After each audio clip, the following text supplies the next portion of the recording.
Okay, we're back. We apologize for the delay. Okay, try to be on time, man. We try to be on time, but we are here now. Good morning. If you are listening to this, just comment in the chat where you're from so we know who's in the building. We want to know who's in the building. We are preparing ourselves for the greatest event in the world. The greatest event in the world. Let's delete that. Okay, here we are. We good? Okay. All right, Jersey's here. Said Texas is here. All right. Okay. We're here now. There we go. All right. Okay, we're on. Okay, we're good. Welcome to the podcast summit launch, man. Really excited. If you're an entrepreneur, throw your business in the chat. If you are an entrepreneur, you have an idea, a product or service that you're bringing to the world, throw it in the chat for me. In just a minute, we are going to show you an exclusive video that we put together to show you that we are not just doing an event, we don't just have a product, and we don't just have a service. We are creating something more special than that. And I hope you see your business and your product and your services something more special than something that you're going to sell to somebody. I would like to see these businesses in the chat, and I hope you're inspired. We're going to inspire you today to go bigger. We got Bishop and Rose Jewelry, Art, Digital Marketing Agency, Food, okay, Handcrafted Jewelry, Consulting Company, Web Design, Advertising, Accounting, City-to-City Transportation, Trucking, Rams Gold, okay. We had an issue earlier today where we sent out an email saying this is where you can check this information out or watch this show, but it went to we sent the wrong link. So if you guys are entrepreneurs, y'all know, y'all can feel me. Weird stuff happens all the time, and I'm actually going to try to fix this in real time. But in the meantime, I want to show you something. We did an event last year, and it's called Podcast Summit. It was a 2-day event specifically targeting creators of color, because there isn't a lot going on that's catering to our demographic. And nothing wrong with any other event that's going on. I'm just saying I have an affinity for my people, and if we don't have the resources, I get upset, and my mind starts to think in ways like, okay, what can we do? What can we do to fix that? So last year we did an event called Podcast Summit, and the Podcast Summit topics weren't all about how to set up a camera or how to have an interview or how to get guests on your podcast. Now, we did do a lot of that stuff. We did share a bunch of that stuff, but that's not the primary purpose. We are in a day and age where everyone needs to truly understand content creation. Throw the word podcast out of your brain.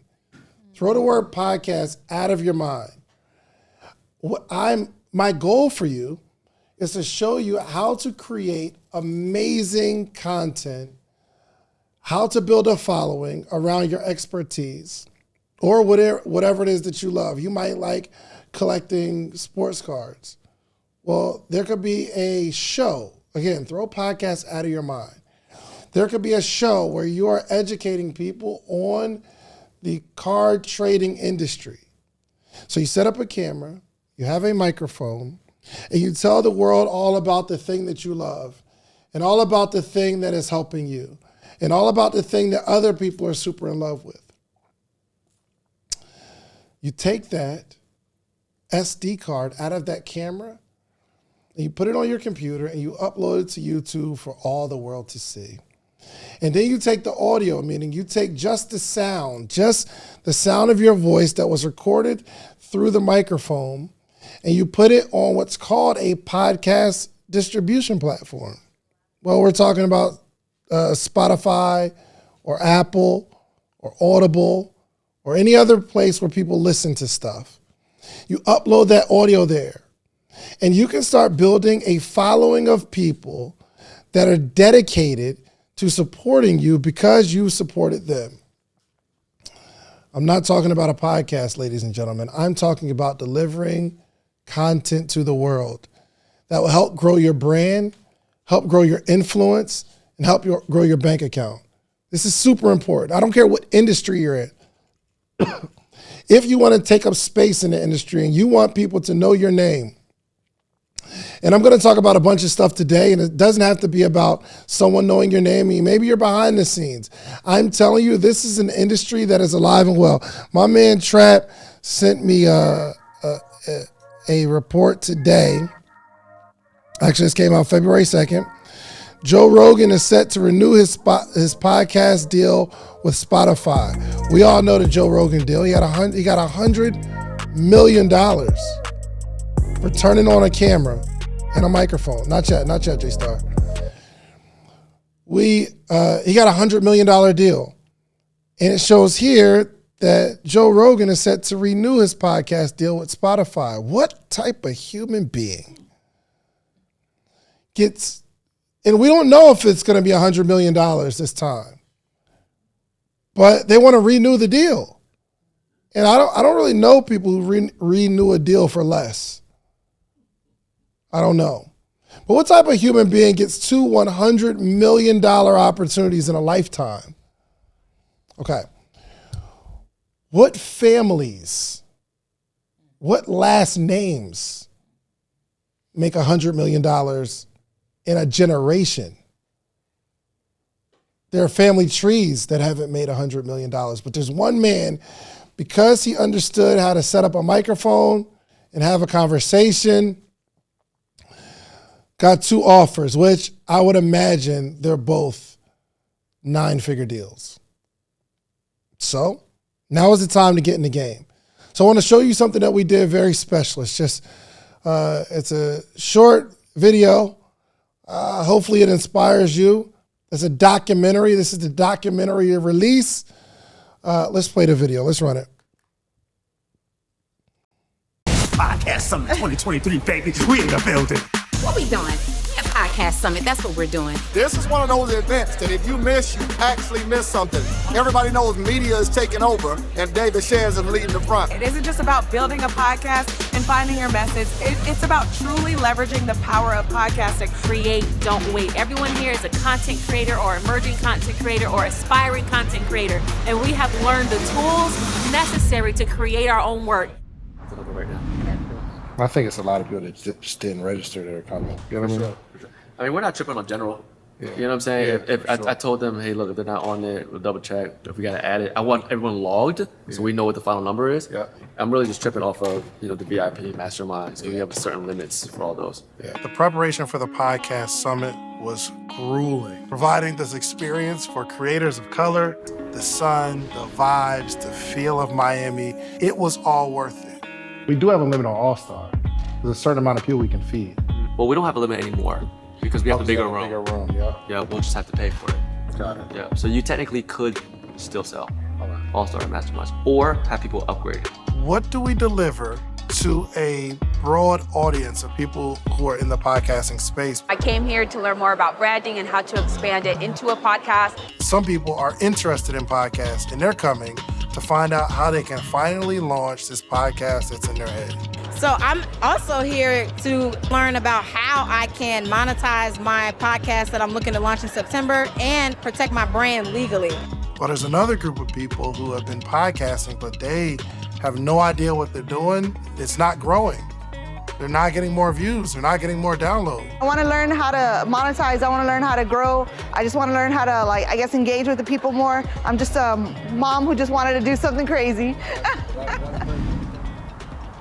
But you're holding it intentionally so there's more energy outside. Correct. Got it. Okay. All right. Well, do your thing, man. If we're behind, how do we make up for it, or we just push everything back a little bit?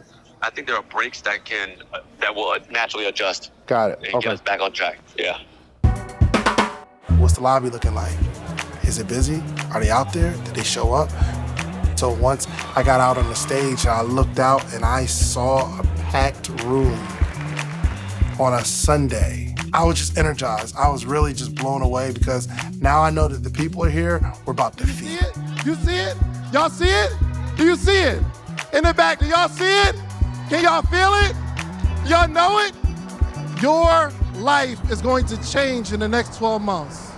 Let me tell you about something I've never seen before. I've never actually seen a podcast booth set up for creatives to create in real time.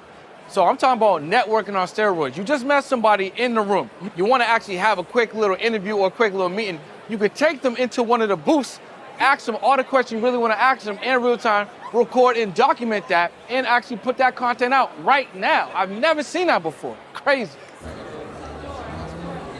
Get where you need to get to how that flows. Camera was shaking during the podcast interview, so we got to figure something out. I think when you're looking at production of anything, you should always be looking at it from a pessimistic perspective. What can I do to improve? What can I do to make this thing better? It might be the smallest change. People aren't looking at what's wrong. You could record a whole episode and there's a trash can behind you that nobody sees because nobody's looking at what's wrong. They're only looking at, oh, this is a good shot. Yeah, that's the one thing you can't hide doing a live event. You know what I mean? Like, say I launch a book. You don't know how many I sold. You know what I mean? Say I launch a t-shirt brand. Hey, get the shirts. I can be like, yo, it's popping. People are buying the shirts. Almost sold out. But a live event, like, if nobody's there, everybody knows that nobody's there. One of my biggest takeaways from the podcast summit so far was like an aha moment first when Donnie said, don't edit. I was like mind blown because I be doing the most with trying to edit my podcast and stuff. I actually launched my podcast yesterday, and then I got to actually experience the content room, and I got to film some episodes for my podcast. I have been able to network from the moment I got off my plane. Thank you guys so much for the podcast summit. This has been an amazing experience, and this is just day one. Who believes they have a 7-figure podcast inside of them? It sounds good. It sounds real good. Get pen and paper out. Let's get to work. Me and my partner Donnie made an offer more on the entrepreneurial side where you can have us as business partners. David gets really nervous about like asking for the money. He gets excited about the product. He wants to do it all the time. Oh yeah, we're gonna do this. But when it's time to ask for the money, he gets scared and it's all on me. It's David Shands, ladies and gentlemen. What's up, it's Rashad, one half of Earn Your Leisure. I'm at the podcast summit right now. My boy David Shands put it together, and it's very important that we have this kind of dialogue because there's no blueprint, there's no college course to actually learn how to, be a superstar in a new age in media. So these type of formats, these type of programs are extremely important. But now Yeah. I've been wanting to create. I've always wanted to be one. But it's the consistency part. When shit ain't working, it's when it's stuck. Yeah. So here go the thing. You don't know if it's not working. That's the problem. So like I said, when we was doing Thank God It's Monday, we had 50 people watching. Was it working or not? It was. We just didn't see the evidence till later. Okay. What's faith? The substance. Things hope for and evidence things. So if you got faith that it's gonna work, as long as you know, listen, I say this, if you can get 5 people to listen, you can get 10. If you can get 10, you can get 50. If you can get 50, you can get 200. You see what I'm saying? Like, if you got people right, and so a lot of people get caught up because they don't got the big numbers and they ain't got the huge following. Right. Stay consistent with the content. On the side, but again, like you said, we don't want to box her in. I mean, if we can have them placed and then just quickly from like here, right here, after they sit. That works so good. We are setting up the set for the baddest. She is interviewing a surprise celebrity guest. Well, Rick Ross isn't coming anymore. He was supposed to be Trina's guest. So now we're trying to find another celebrity that's in Miami that'll come and interview. I am about to interview Trina. This was not originally a part of the program. There are some things that I'm going to ask her about stuff that I don't know about.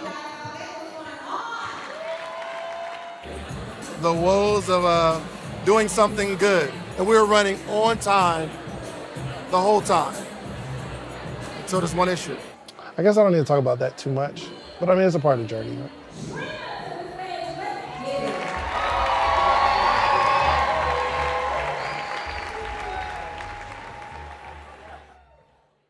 If I'm being honest, man, the highlight of the conference for me was the testimonials. I mean, you put all this time and energy into an event. You're like, yo, did everybody have a good time? Was everyone pleased, or are they gonna cancel me Monday morning? And the testimonials, the tears, the rave reviews, and it wasn't me, it was the fact that they got a gumbo of information that was tailored towards them. So the biggest thing I got yesterday was learning how to reach out to sponsors, getting the correct pitch deck going, and also when it comes to branding and making sure that whenever you're pushing yourself on YouTube that you have a good thumbnail and a good description. One thing that I learned that I'm going to implement immediately is, one, make sure all my operations are in order. Two, thinking about branding, specifically what Mario talked about of like what brands can you actually work with and what does that look like to actually get sponsorship. The podcast summit in 2 days transformed my life, and it just opened my mind as to how far I can go with my podcast, any pivots that I may need to make or any rebranding that I need to make. So we're just going bigger. We're just going bigger. We're just going bigger.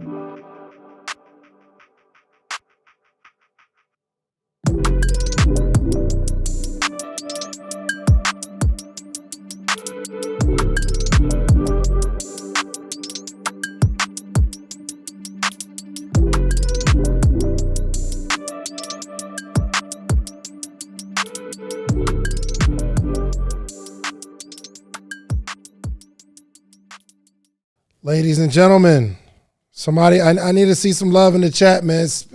It took us 6 months to complete that, okay? It took 6 months. I need to see your thoughts in the chat. I need to hear your thoughts in the chat.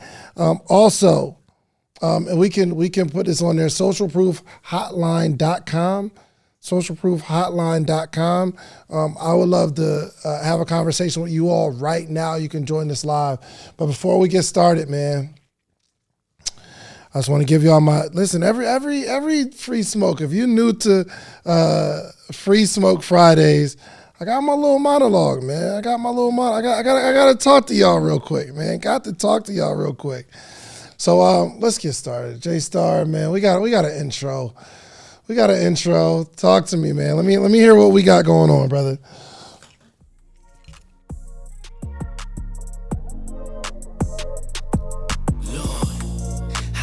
Time for the small talk. Your big plans coming up short. I call it how I see it, don't get mad at me. In a room full of winners is where I'd rather be. You know they gon' hate, we just let them be.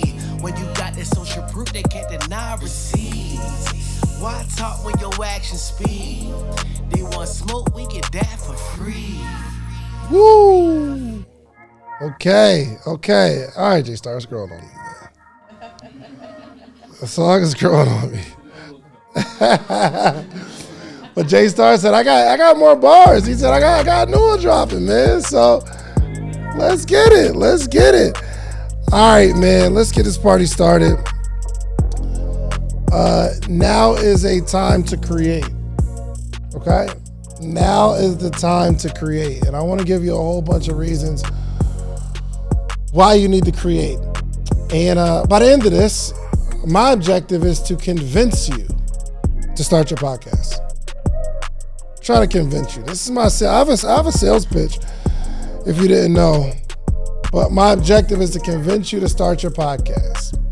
And I also have a special group of people who I don't have to convince to start a podcast. I just got to convince you to actually do it. You already want to start a podcast. I don't have to do anything there. But for some reason, you have not started. And I think you're looking at it as a podcast. Well, I'm going to try to reframe your mind and try to show you some ways that you can capitalize on this industry without having to listen to your own voice. So I know some of you are afraid of that. You don't like seeing yourself on camera.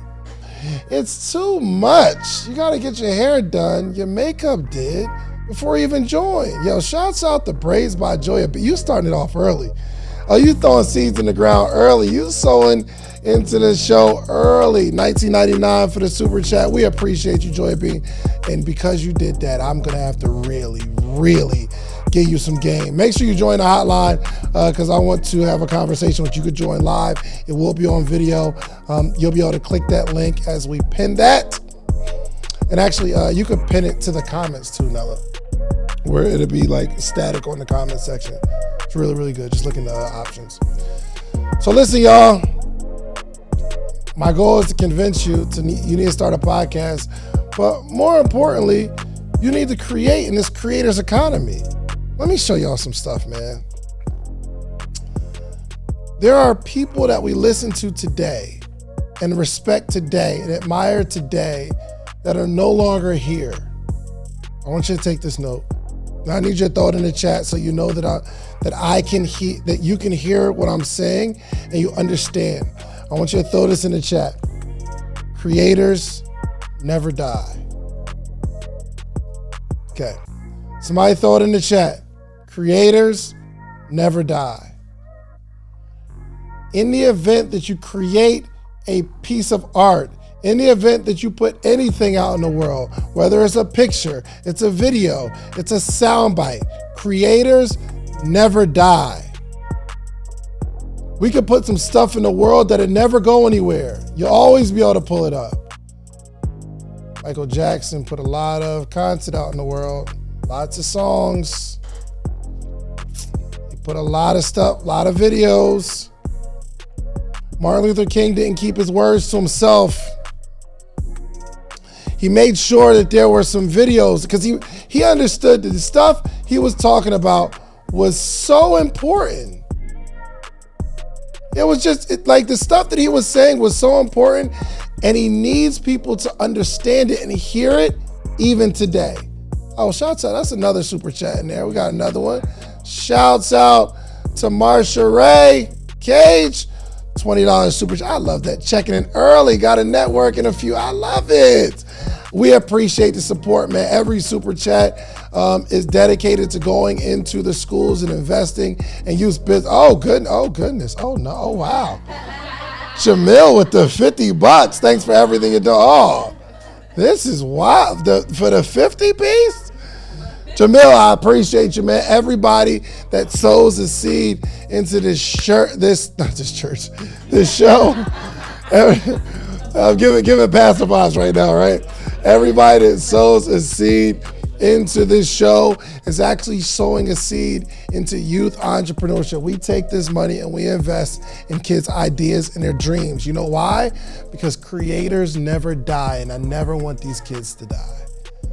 I want them to do something so important in this world that they've never forgotten about. But I want that for you. I want that for you. My grandchildren and my grandchildren's grandchildren will never have to search hard to find me. They'll say, no, I'm connected to that. Look, I can show you the podcast. I can show you the videos. I can listen to the words that he's saying, all the things that he did. And I want that for you. But now is the time to create. Creators never die. The work that you put into the world right now at your job, it does not immortalize you. Even if you're servicing a customer, shouts out to Miss Maria, man. She cleans my house and cleans this office. She's got a dope business. But after she cleans it, she has to come back next week. And I don't remember what she did 3 cleanings ago. Listen, you have helped your clients. You've coached your clients. I love it. You've given them real good information. But after a while, they're going to go becoming successful. They may drop your name in an interview, maybe. But the work that you did, it's lost forever. I saw this and I'm saying, we need to create more content in the world. Wow, B2M. Yo, shouts out to the B2M crew. They were actually at Podcast Summit, and they are I love what they do. They just came yesterday. Salika was telling me that they got some work at the Super Bowl, and they're going to be facilitating conversations at the Super Bowl, man. Sheba Dog in samurai armor. I love it. Waving a banner saying #1. Let's go. Shouts out to B2M crew, man. Make sure y'all follow their podcast. Tanny, the podiologist. Oh, he was in the Podcast Summit last year. He moved from there to Atlanta to become an even more amazing content creator. And actually, I called Tanny to get some information from Tanny, man. Shouts out to the 1999. I love it, man. We appreciate you, my brother. We appreciate you. Listen, y'all, the most important skill that you can acquire right now in the day and age that we're in is your ability to create content. I will say it boldly. Make sure y'all share this link with somebody, because I'm telling you, this is going to be the one. This is going to be the one you really, really need to listen to. I'm telling you, it's going to change some lives. This one right here.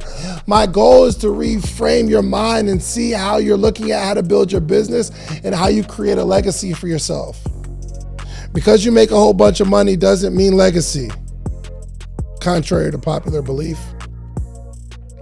You think you're going to make a whole bunch of money and you're creating a legacy, and you're not. Because chances are, if you don't teach your kids how to pass that money along, they'll probably squander it. You think after you got some insurance, they're gonna get that insurance money. That's what's up. You're like the house you bought them that you're paying for right now because you done went out and made millions and millions of dollars. When you pass, they will sell that house. I've seen it. It's because you make some money and provide for your family. Listen, it's you know how challenging it is to create generational wealth, because it ain't about passing money down. You have to pass information down. And now my kids will be able to go back and show their kids some financial literacy and say, yo, this is how we create a, yo, shouts out to the IWEG Booze. iWeek Booze. iWeek Booze. They in the morning meetup too. I don't think I've ever said their name out loud. The iWeek Booze. Okay, shouts out to the 99. We appreciate you, Shands, and we appreciate you, family. I know the seed you put in the ground is going to grow in your own life. I promise you. That's how seeds work. That's how seeds work. Listen, the most important skill set that you can acquire right now is your ability to create content. Okay? If you have a business, your business needs content. Everything you buy today is because someone created content around it. Okay. It's not like it was before, where you would go into a store, find a new product, try out the new product, you take it home, and it's good. And then you tell somebody about it. Things used to work that way. But it's very few things that you're gonna buy today that you didn't see somewhere, or someone created content around it. Every major corporation that has a product to sell has a whole content department. And I don't know if I'm gonna go into it this year, probably next year, but I will be attacking the corporate world. Why? Because I know how to set up a camera, I know how to set up a microphone, I know how to put it on the distribution platforms. All that came from me creating a podcast. And there are corporations that have no idea how to do this stuff. All you need is one man. Shouts out to my brother Freddie Johnson for the 1999 Super Chat, sponsored by King's Chambers Beard Oil. All right, yo, make sure y'all follow King's Chambers. I didn't have any hair on my face before this morning. I had no hair on my face this morning. I washed my face, put on some King's Chamber beard oil, slapped it on my cheeks. Oh, I did the Home Alone. I walked out the bathroom after using King's Chambers, and my wife gave me a look. And I'm like, why are you looking at me like that? I gotta go to work. And she gave me that look, bit her lip a little bit. And I said, what's going on? She said,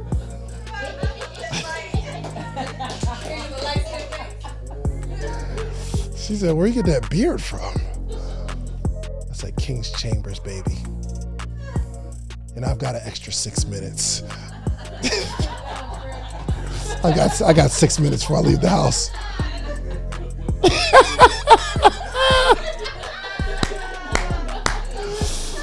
Shouts out to that $20 commercial. Freddie Johnson, my brother, man.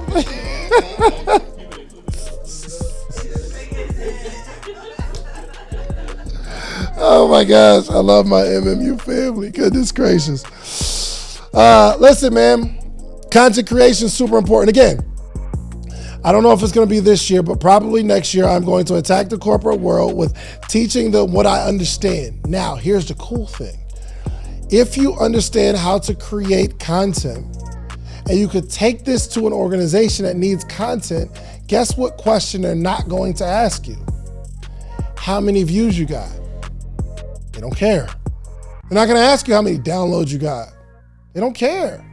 They're not going to ask you how successful your podcast is, because they just need to know that you know how to set up a camera, set up a microphone, and produce quality content. I'm trying to teach you how to build your next 6-figure, 7-figure business next year, because they pay a whole lot more than that B2C stuff that I'll be doing right now. Corporation, listen, there are companies. My friend called me the other day and he said he does podcast production, and a company sent him a deck which shows their pricing for them to produce content for corporations and high-performing CEOs. He said in that presentation deck, they'll do a season of 8 to 12 episodes for $100,000 to set up a camera, set up a microphone, produce the content, and deliver it. He said they had another $250,000 package. He said, I didn't even look at what it includes. He said, I shut down the computer and started working on my own prices because I know that there's somebody out here that's doing work and asking people to pay $100,000, $200,000. Come on, man. What are we doing now? This is the, I'm telling you, I'm teaching you a skill set. Oh, we got some more super chats. Who's that? Who's that above that? Who's that above that one? Rich and unemployed finesse. Lemon character taking his sunglasses off and raising his arm to greet someone, imitated by baby lemon. Oh, I was like, what in the world? I was like, that's what you want. I was like, wait, he being cold a little bit. Oh, lemon character taking his sunglasses off and raising his arm. Oh, so you put a bunch of, shouts out to Rich and Unemployed, man, whose podcast is going crazy. I'm actually going to send him a link to join this joint in just a minute so we can have a conversation. Listen, y'all, the world is run by media. Listen, do you know wars are being started by content creators? All right. Governments are fighting wars because of some content that was created that they saw and it disseminated, and they know we got to reply in this way because the world sees it.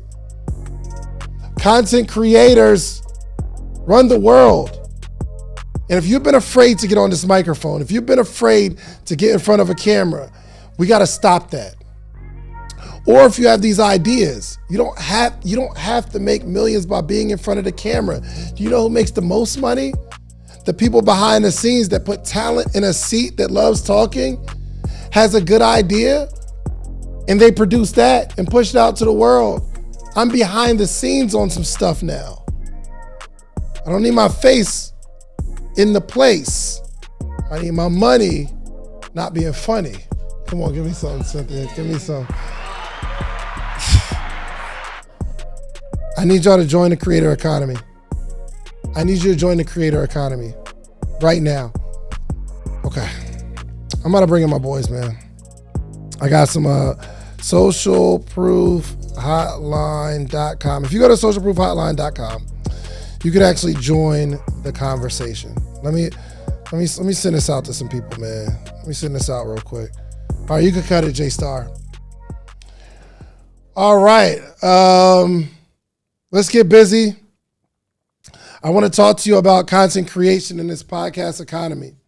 There's so many things that need to discuss. If you got to get up or anything, just feel free. You're good. I'll be right back. I want to go through some statistics and things you need to know. Let me know when Jay Hill comment or calls in. Will I be able to see if someone calls in? Okay. All right.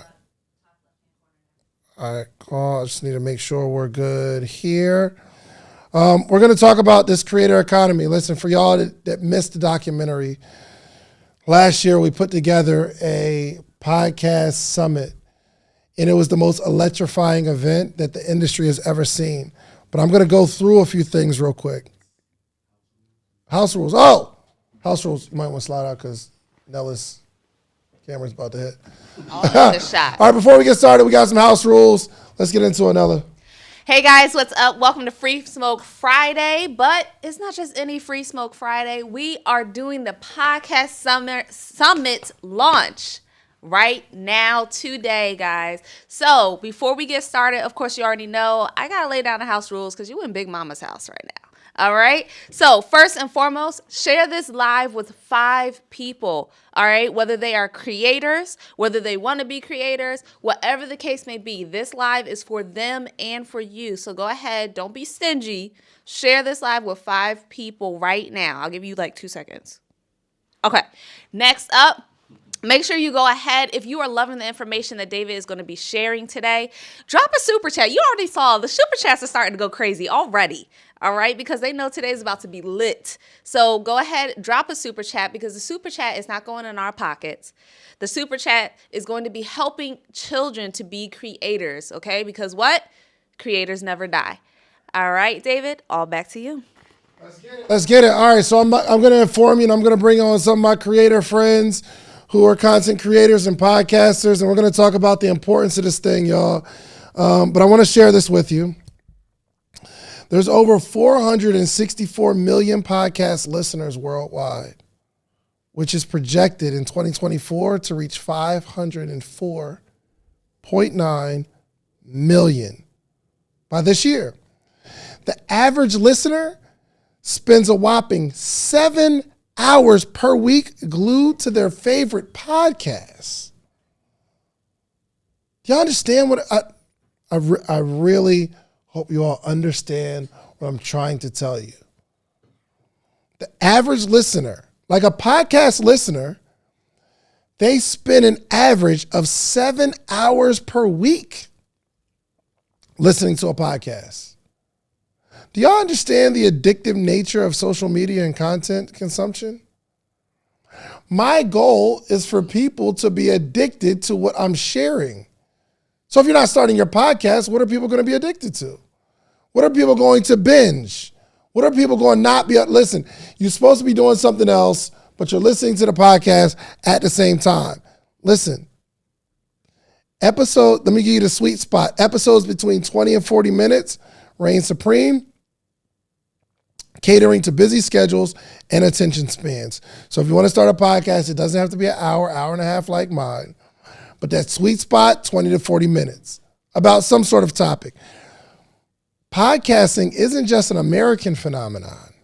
Sweden and Norway have the largest number of monthly listeners by percentage of internet users. Can somebody grab me some water and a snack?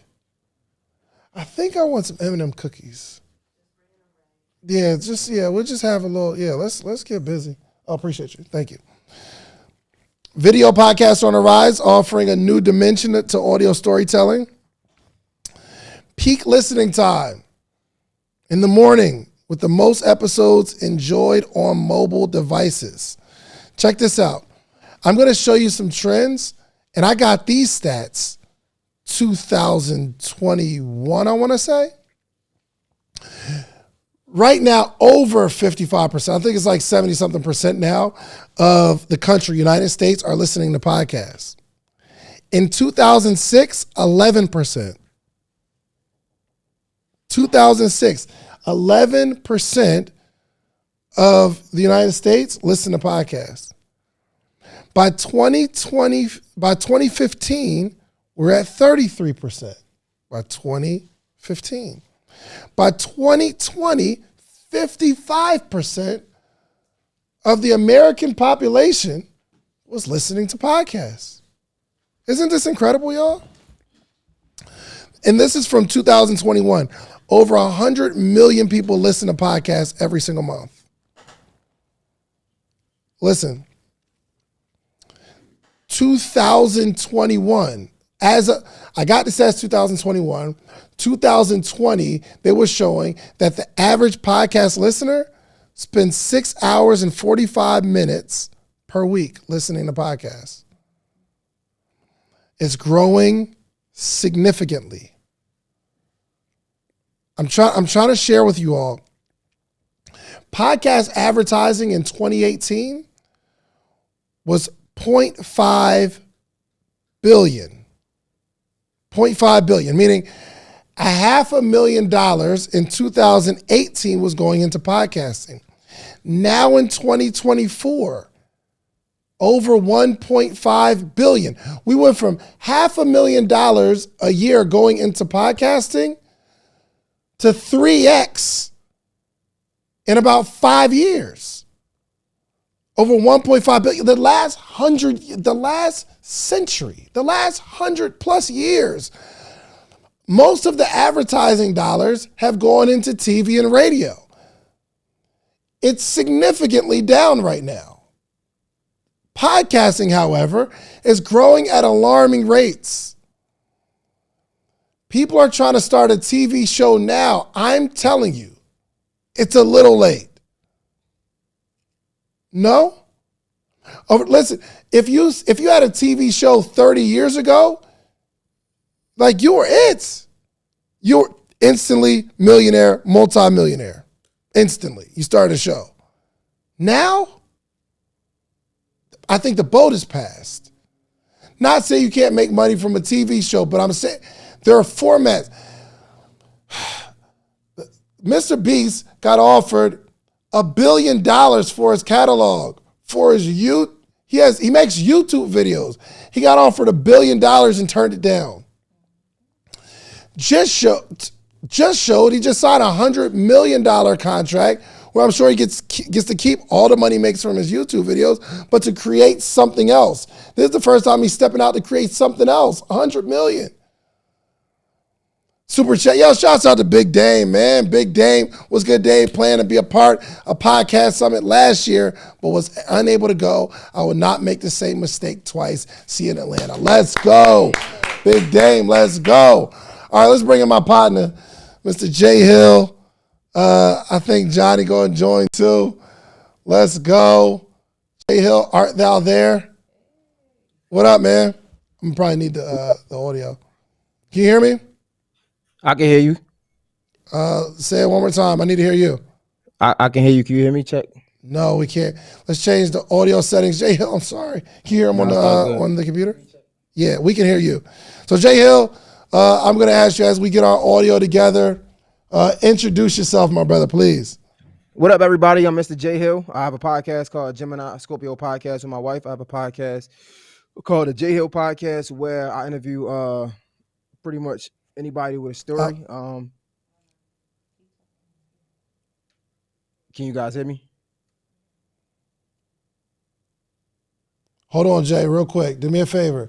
Go to the Apple icon in the top left. Look at the output audio settings. Hold on 1 second.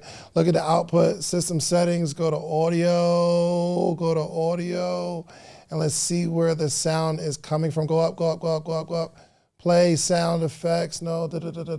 Output. Huh? I know they can hear him on live, but it's going to be a little bit delayed, and I need to hear him. But I need to hear him like in real time, though. Dang. Okay. Go to built-in. Click built-in. Yeah, click that. Crap. I'm sorry, J Hill. Hold on 1 second. We're going to get this together. Let me see. Maybe from the Rodecaster? Okay, hold on 1 second, J Hill. I appreciate you, my brother. Hold on once. Yeah, because we had it last week, right? This is it. Sound. It's like. Say it again. It was working order. Oh, J Hill. I'm sorry, brother. Hold on 1 second. We're on sound. Crap. J Hill. We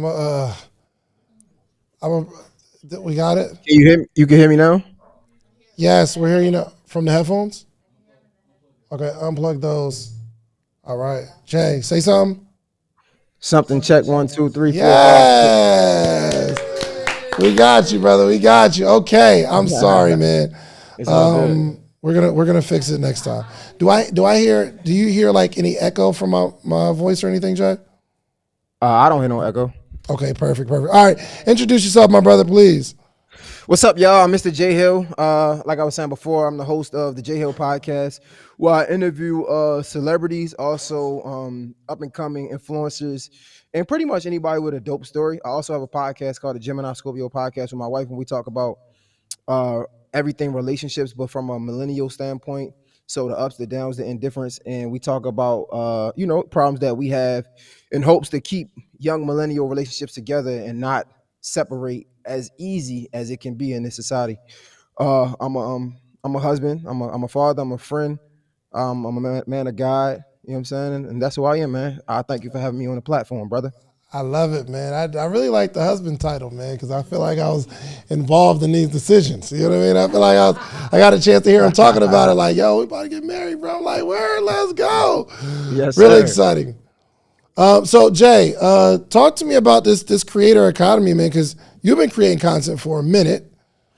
But tell me about this podcast thing you got going on. Man, where do I start? I mean, I started in radio, right? So I started in radio, but radio was one thing about these jobs is people stay there for as long as they can, right? Especially when you have something good, you try to hold on to it.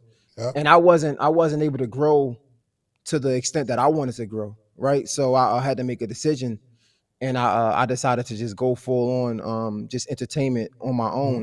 This is way before I knew about podcasting. I knew I was doing something, and I wanted to continue that outside of my job. So I bought my mics, and then from there I was like, I want to keep doing this thing, and I've seen myself grow. I mean, tremendously compared to where I would have been if I would have just stayed in radio.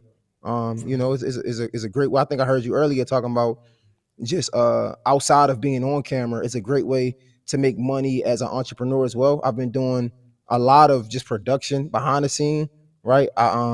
It's taught me that. It taught me how to do lighting, how to work cameras, how to create a setup, and all these things that corporate companies have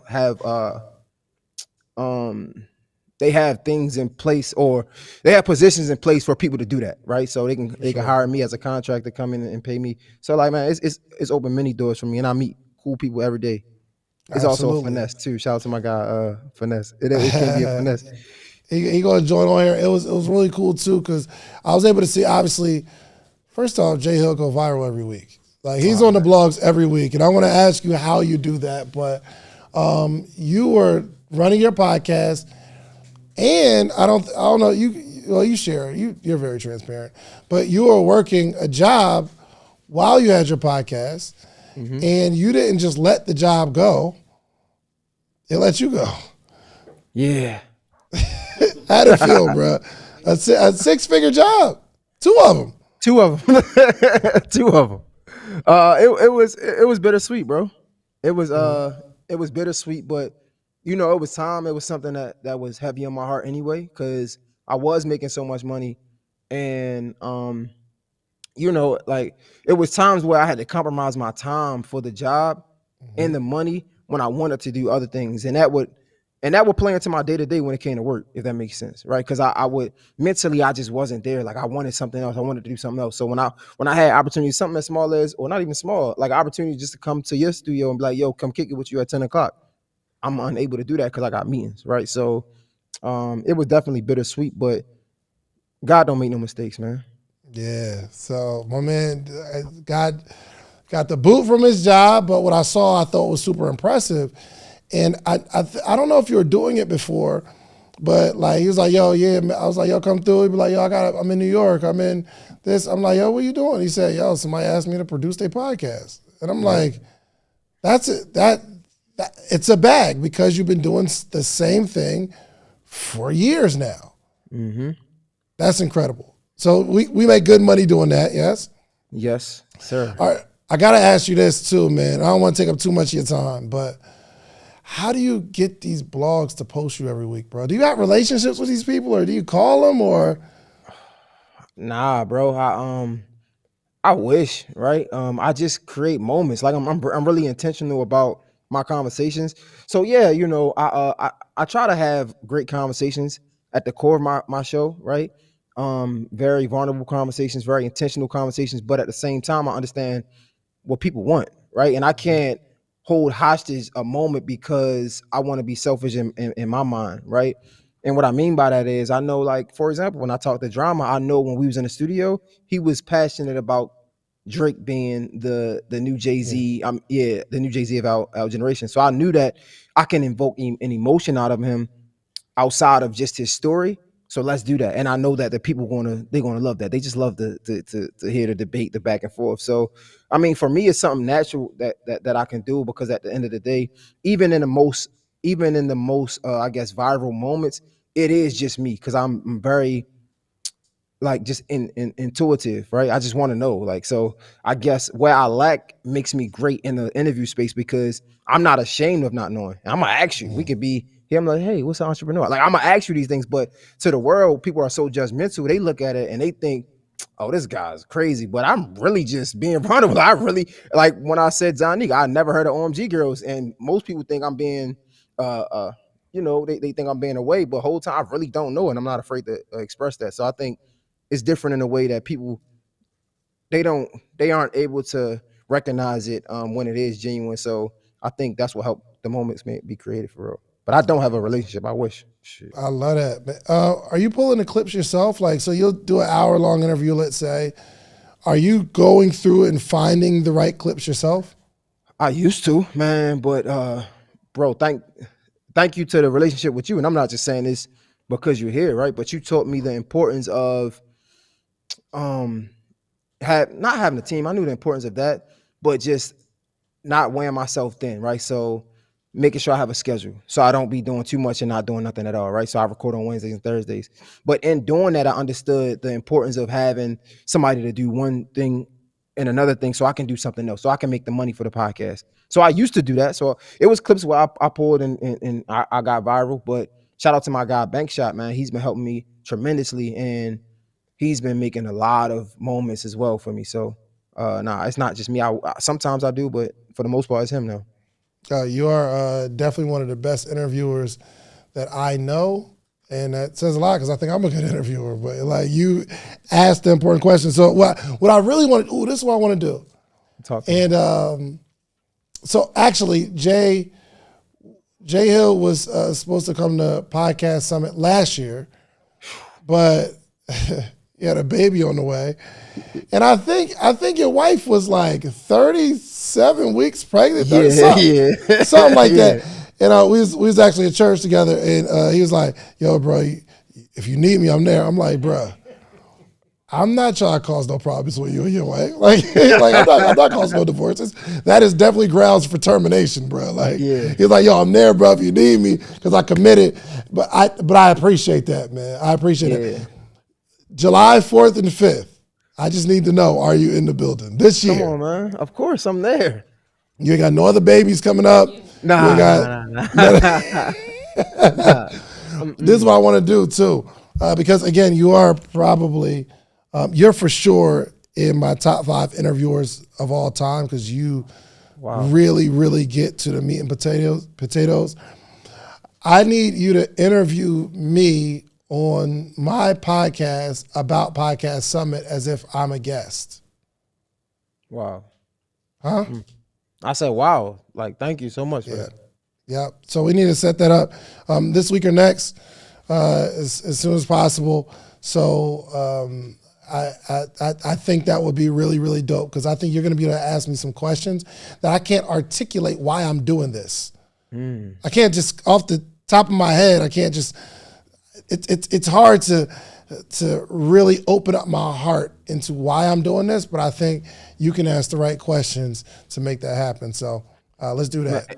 If I can, bro, I just want to show my appreciation for you, bro. I've been here for 2 years in Atlanta, and like just the way you have just opened up your space, shared game. I mean, bro, you've showed me things that my closest friends wouldn't dare to show me, far as like money. Like you've set me in the room and showed me how much you've made from audio, how much your deals are. You post some of these things online as well. And just that level of transparency, because I always joke with you about being transparent, right? Or vulnerable. But that level of transparency was something I've never seen coming from where I come from, right? Coming from Baltimore. And the fact that you're so open with it, man, it helps me tremendously, bro. And I appreciate you. I thank you. And you're doing a great thing, even if you aren't able to articulate it by yourself. Your community is so big because they see it, right? They feel it. So they know that it's genuine. They know it's from the heart. So like, I just want to commend you. I know they appreciate you, bro. And I just want to take this time while I'm on your platform to say, I appreciate you and thank you for everything. No doubt. I appreciate you, my brother. We'll talk. I'm sure we'll talk tomorrow, man. But yeah, let's set that up, man. Make sure y'all follow JL Podcast. Let everybody know how to follow you, how to connect with you. All right. So look, this is what we're going to do, right? It's a purple icon. Shout out to my guy, David Shands, for showing me this purple icon. You're going to search Gemini Scorpio Podcast, or you can search J Hill Podcast. In the right-hand corner, there's going to be a plus sign. You just push that plus sign. You scroll all the way down, and you can leave me a 5-star review, and that's how you can follow me, guys. I appreciate you so much. There it is, J Hill. I appreciate you, brother. No problem. Love it, love it. All right. And Nella, we need to fix that. It was off a little bit on the 2-person thing. So, hey, we just doing this stuff in real time.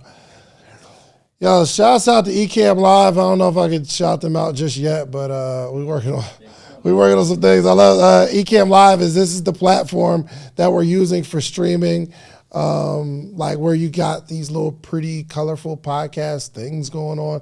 And I will share this. Listen, we are going to keep this conversation going, but you need to come to Podcast Summit. I need you to make a commitment January 4th and 5th to be in the building. So go to podcastsummit.com. Just for right now, we are taking 40% off early bird. So we have early bird tickets on the website, but today, because you all are a part of the launch party, we are taking 40% off the already discounted tickets. And once we get to a certain number, once we get over 50% tickets sold, then we're going regular price. So this is actually a steal. Meet us in Atlanta, podcastsummit.com. Use code 40 now. 40 now. You get 40% now, okay? 40 now while you're watching this. After it's over, it's a wrap, okay? So let's get into it, man. Listen, I want to continue to go through the stats and the information around podcasting itself, because I want you to truly understand what you have your hands on. There's a statement. So 2017, they were taking polls. And the statement is, I wouldn't mind a couple extra ads per show so my favorite podcaster can continue to run. 63% said, I don't mind my favorite podcaster having a couple additional ads in there so that they can keep producing. The listener starts to build an affinity for the podcaster, and I want them to win. Like, I feel connected, because a lot of these podcasts, if you're going to talk for longer periods of time, you're going to end up talking about something personal. You're going to end up talking about your family. You're going to end up talking about the things that you go through, your struggles. And people start to identify with that. So they're like, yo, I don't mind a few extra. 63% said, I don't mind a couple ads. It's all good. Check this out. Most of the ads I hear on podcasts are engaging. 44% said that. Check this out. Where's it at? Podcast listeners are willing to pay for exclusive access to new content. 41% of podcast listeners said, yes, I will pay a little money, a little more for bonus episodes. 41%. Meaning, if you're producing one piece of content every single week and they like it, 41% of the people that like it are saying, if you just introduce a members only, members access only live or video, I'll pay you. I don't mind. 41%. Check this out. Over half of podcast listeners are likely to consider purchasing from brands that advertise on podcasts. I'm going to say it again. Over half of podcast listeners are likely to consider purchasing from brands that advertise on podcasts. 54% are more likely to buy something if they heard it on a podcast. There's a couple reasons I'm sharing this with you.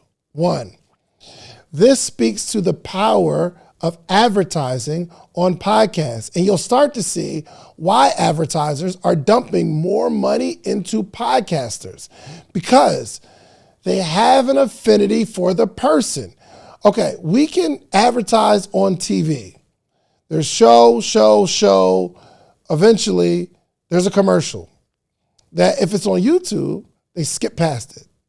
Because you might have stumbled on that YouTube video, you like the YouTube video, but you're accustomed to hitting skip ad.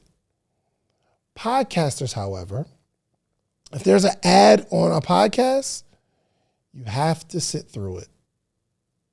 Am I right? Is there a skip button on podcasts? No. If you go too fast, then you'll miss the episode as it comes back right after the ad. So if I'm an advertiser, of course I want to put money into podcasters because you can't skip my ad. Two, you don't just stumble on a podcast. Some people are on the podcast app, they're looking for an engaging podcast in their particular space. I'm looking for a new health podcast. Well, I'm going to look at the thumbnail of the health podcast and I'm going to click it if I like it, right? But very few people do that. YouTube, we're searching a topic, it populates a whole bunch of videos, and I don't care who is the one answering my question, I'll click that person. Meaning, you can stumble on people on YouTube. That's why you need both audio and video. But audio, 54% of people are willing to buy from the brand because it took me some work to get to this podcast to begin with. I had to actually subscribe to this podcast because I like this person, not even the topic. I have affinity for the person. And when that person that I love so much says, hey, buy this product, I will buy it because I trust the person that it took me intentionality to find. Did that make sense, Cynthia? Is that clear? Podcasting is so powerful, and I think some of you are just taking it for granted. Listen, podcast ad exposures drive more purchase and search activity, especially among heavy podcast listeners. Let me get some water. Oh, who we got? Who's that? Let's bring him in. I don't even know who Jamel is, but let's bring Jamel in. Let's go. And while it's on it, you see it's like kind of off a little bit? Just take the lock off and then scroll it up a little bit. Jamel, are you there? You got to unmute yourself and put your camera on. No? Okay. Oh, all right. Okay. You got snacks First now. off. Snack pillow, you know what I'm saying? Yeah, man, we about to go crazy. Hey, listen, y'all. Keep a clean presentation. You know what I'm saying? She hid the snacks with a pillow. Man, get the pillow out. Listen. Don't hide the snacks. We're trying to stay organized over here. Hey, look, man. I'm trying, Nella. I'm trying. We are in a very loose, comfortable environment. Yo, is Cynthia's mic on? Okay. Let me get a camera first. What? Okay, well, you can see her on this angle. How you doing? Hey. What's up, Dave? What's your thoughts on podcasting? I love to listen to them. All right. Oh, love to listen to them. Mm-hmm. Haven't started mine yet, but I will be this year. I will be this year. Don't put me on no hot seat now. This is the free smoke. Seat. This is free smoke. So yesterday we had morning meetup, did a free workshop, and we had Dimes Group Actionable CEO as well. Thank you. Sorry for the people who hate listening to people talk while they eating, but I'm mad hungry. Cynthia did a fire presentation on AI. And I wasn't even in the room. I didn't hear anything she said until the end. But I know it was dope because everybody's like, oh my gosh. First off, Cynthia pitched, okay? She had a little pitch slide at the end. Of course. You're supposed to, right? You don't waste a show up. Come on now. It's better to ask for forgiveness than permission. So I came in, It was she had a free. little slide up. It was free. Click that, but free ain't free. True. Facts. Come on, man. You know, Cynthia knows what's going on. So everybody's just raving about it. Donnie's like, yo, I need help too. I'm like, yo, it must have been fire. I wasn't even in there. Now, my question is, if you had somewhere to drive them to listen to more expertise on AI, what do you think would be happening in your AI career right now? It would blow up. Yep. I am a best kept secret right now, Dave. So I play the background a lot. So I said this year I will be starting my podcast. I was even at the podcast summit last year. Oh, for sure. I taught at the podcast summit last year. But I'm behind the scenes and I love to help people. But this year I'm coming out. Hey, look, and Cynthia's my secret weapon too. I kind of don't want her to be too lit, but she's so good. Oh, it's time to be lit. No. Oh, for sure.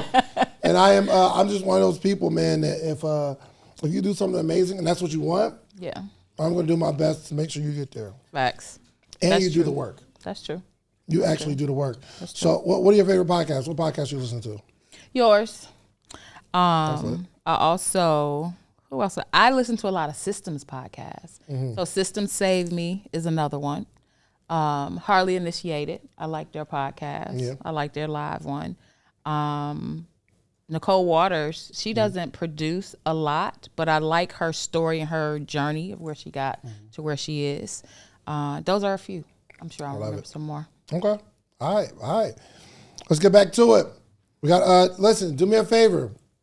If you have any questions on podcasting, join our live. All you have to do is go to socialproofhotline.com, socialproofhotline.com, and we will add you in. Let's get to this.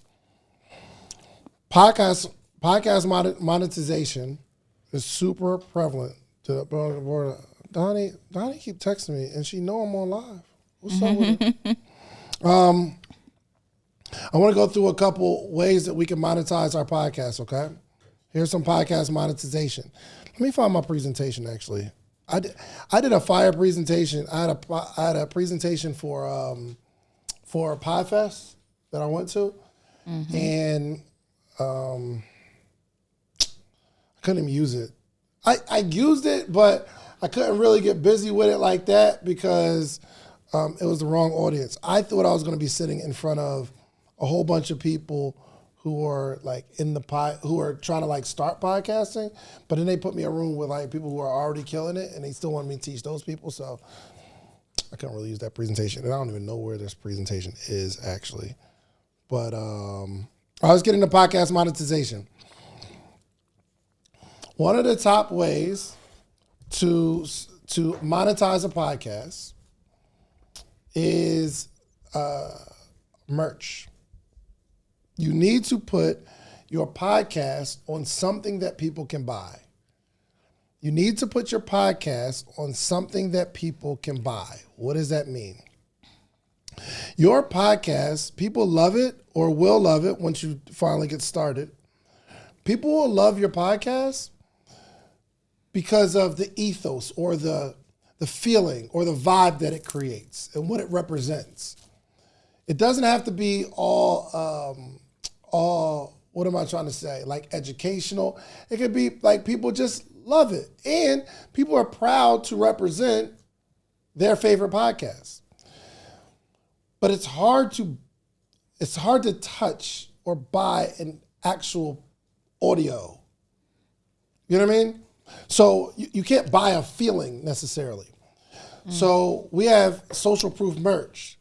It's a dope design, but all of the designs embody the theme of the podcast, like what we're actually doing. But it works both ways.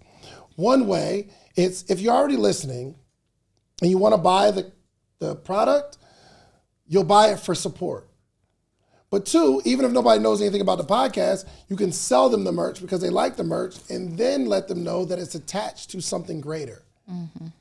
It's two sides of monetization. Oh, shouts out to Nella. Is that Nella? That's Nella. Let Kids Play podcast. Thank you so much for the super chat. $5 sewn into the ground. We love the MMU family. That's go. love. Yo, listen, she is the baby whisperer. Yes, sir. Okay? Make sure y'all are following her. Make sure you put your Instagram in there too. If y'all got kids, send her a DM. See, I need a consultation. I cannot get my kids to sit down at an event. I'm trying to figure out a way. Maybe they're behind. Maybe they're behind on potty training. Maybe they're behind on counting. Maybe they're not hitting their, what's it called? The little steps. As a kid, when you're teaching the kid, it's like Milestones. Yeah. You still don't know what I'm talking about. That's crazy. The milestone. And you and mama. You don't even know what the milestones are, Nella. She just called himself. She just learned it. It's funny. Yo. Yeah, so they're not in their milestones. You need to holler at Nella. Nella, I need you to call in too, because I want to argue with you about your podcast. Right. For sure. But she's really, really good at it. So make sure you hit her up, okay? Mm-hmm. So that's one way we can monetize our podcast. You need to, I call it productize your podcast. You need to productize your podcast. You need some way to have a product for your podcast. How else can you monetize? I think Jay Hill, he talked about it. Once you understand the art of content creation and consistency and workflow, and you figure out how to consistently deliver this podcast, you can now sell that service to someone. This is for my introverts or the people who aren't saying, I want to get in front of a camera, I want to be a celebrity, I want to be a star. Start the podcast so you can understand the process. You can sell that process to all the, listen, I wouldn't be doing Podcast Summit if there wasn't a big audience of people who wanted to get in the space. Podcast Summit is for a couple different people. One, the person who hasn't started and we're trying to get them to start. Mm-hmm. You don't know what equipment you need. You don't know what angle you need to attack it at. You don't know the vibe you need to create.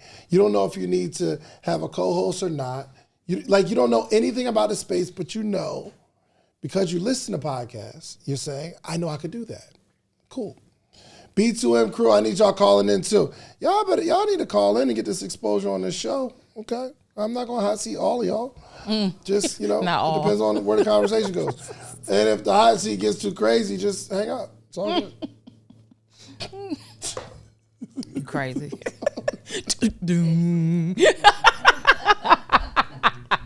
Where'd it go? It's all good. The hot seat gets flaming. Blame it on the connection. It's all good. So one of the ways that you can, I want you to learn the art and the skill of it. I wouldn't be doing Podcast Summit if it wasn't such an audience for it. Look at how many people want to start a podcast and they haven't.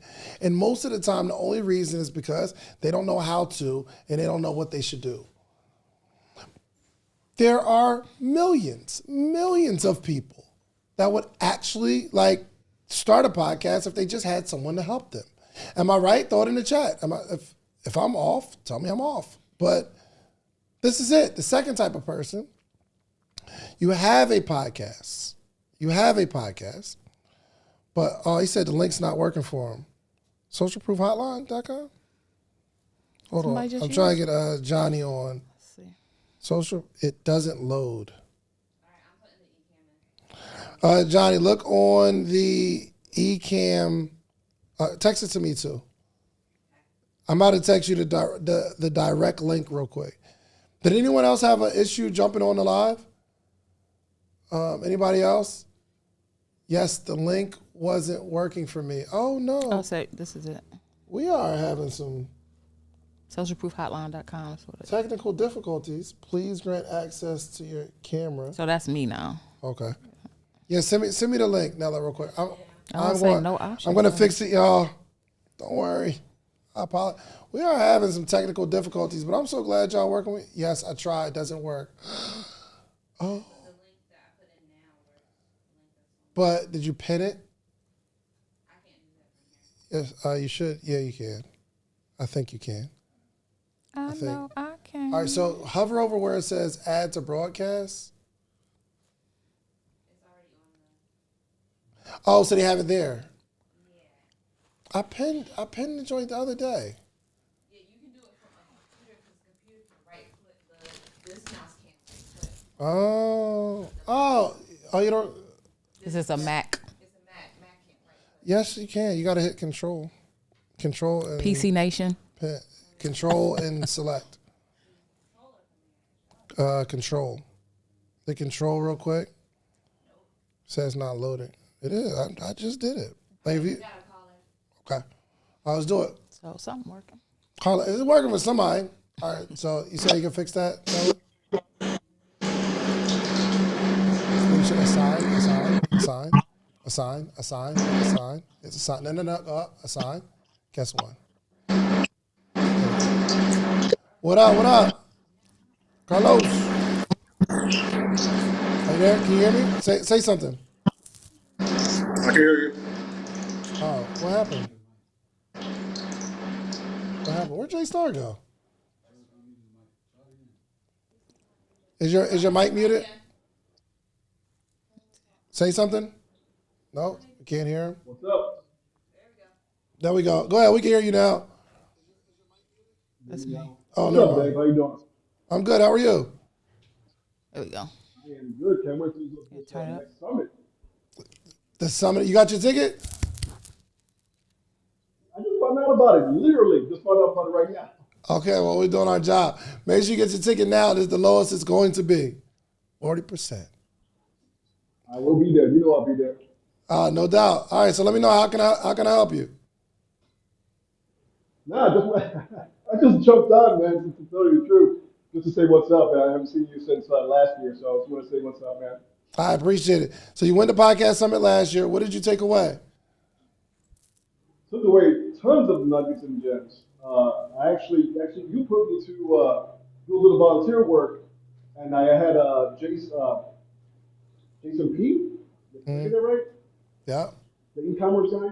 So I got a lot of Justin nuggets P, yeah. for being next to him. Got you. Okay. All right. Well, listen, man. We'll see you in Atlanta. Get your ticket today, okay? Use code 40OFF. 40 off. It's 40 now, I'm sorry. Use code 40 now because you got to do it now. All right? All right. Appreciate you. Let's go to, let's bring in Rich and Unemployed. Uh-oh. Am I on? Lit. Yeah, it was good. Man, Y'all I'm can hear good, me? man. So good to see you in the daytime. I wouldn't dare do this at night. How you feeling, man? Feeling great. Amazing. Good. I Yo, just had to you've been taking over the street. Do me a favor. Hold on 1 second. Nella, go to his screen and slide him over a little bit. It's on his top left. No. Go up. Leave that alone. You can leave that. So go to the left where his thing is right there. Go over. No. Keep going left. Left.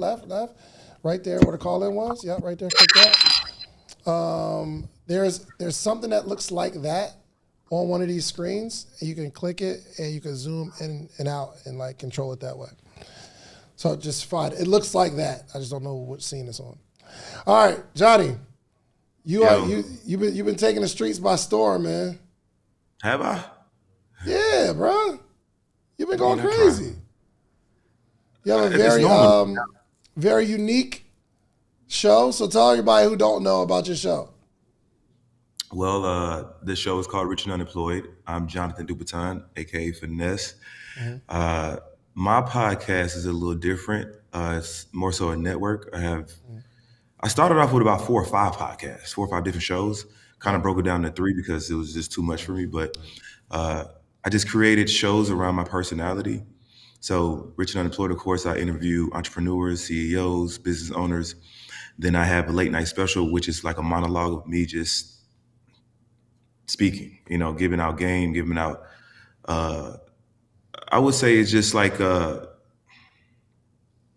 it's like a personal, like I go through my week and I just talk what I've been through and people resonate and I give out game in between these stories. And then I have the Uncut, which is very, very popular, Yep.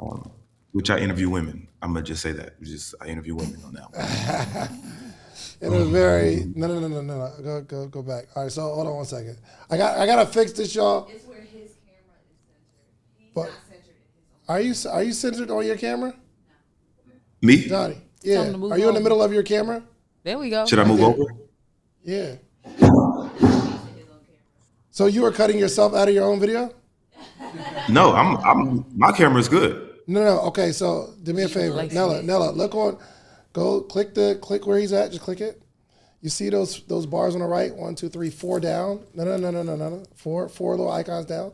Click that. Click it again. It should show up. Okay. So you can take him. You see click where it says zoom pan. No, click it, highlight it, so you can move him over and so right there. Go ahead. All right. So, sorry for the technical difficulties. I know you're a very busy man. What you been doing throughout the day, bro? Because my mind I always want to ask you. I'm finessing.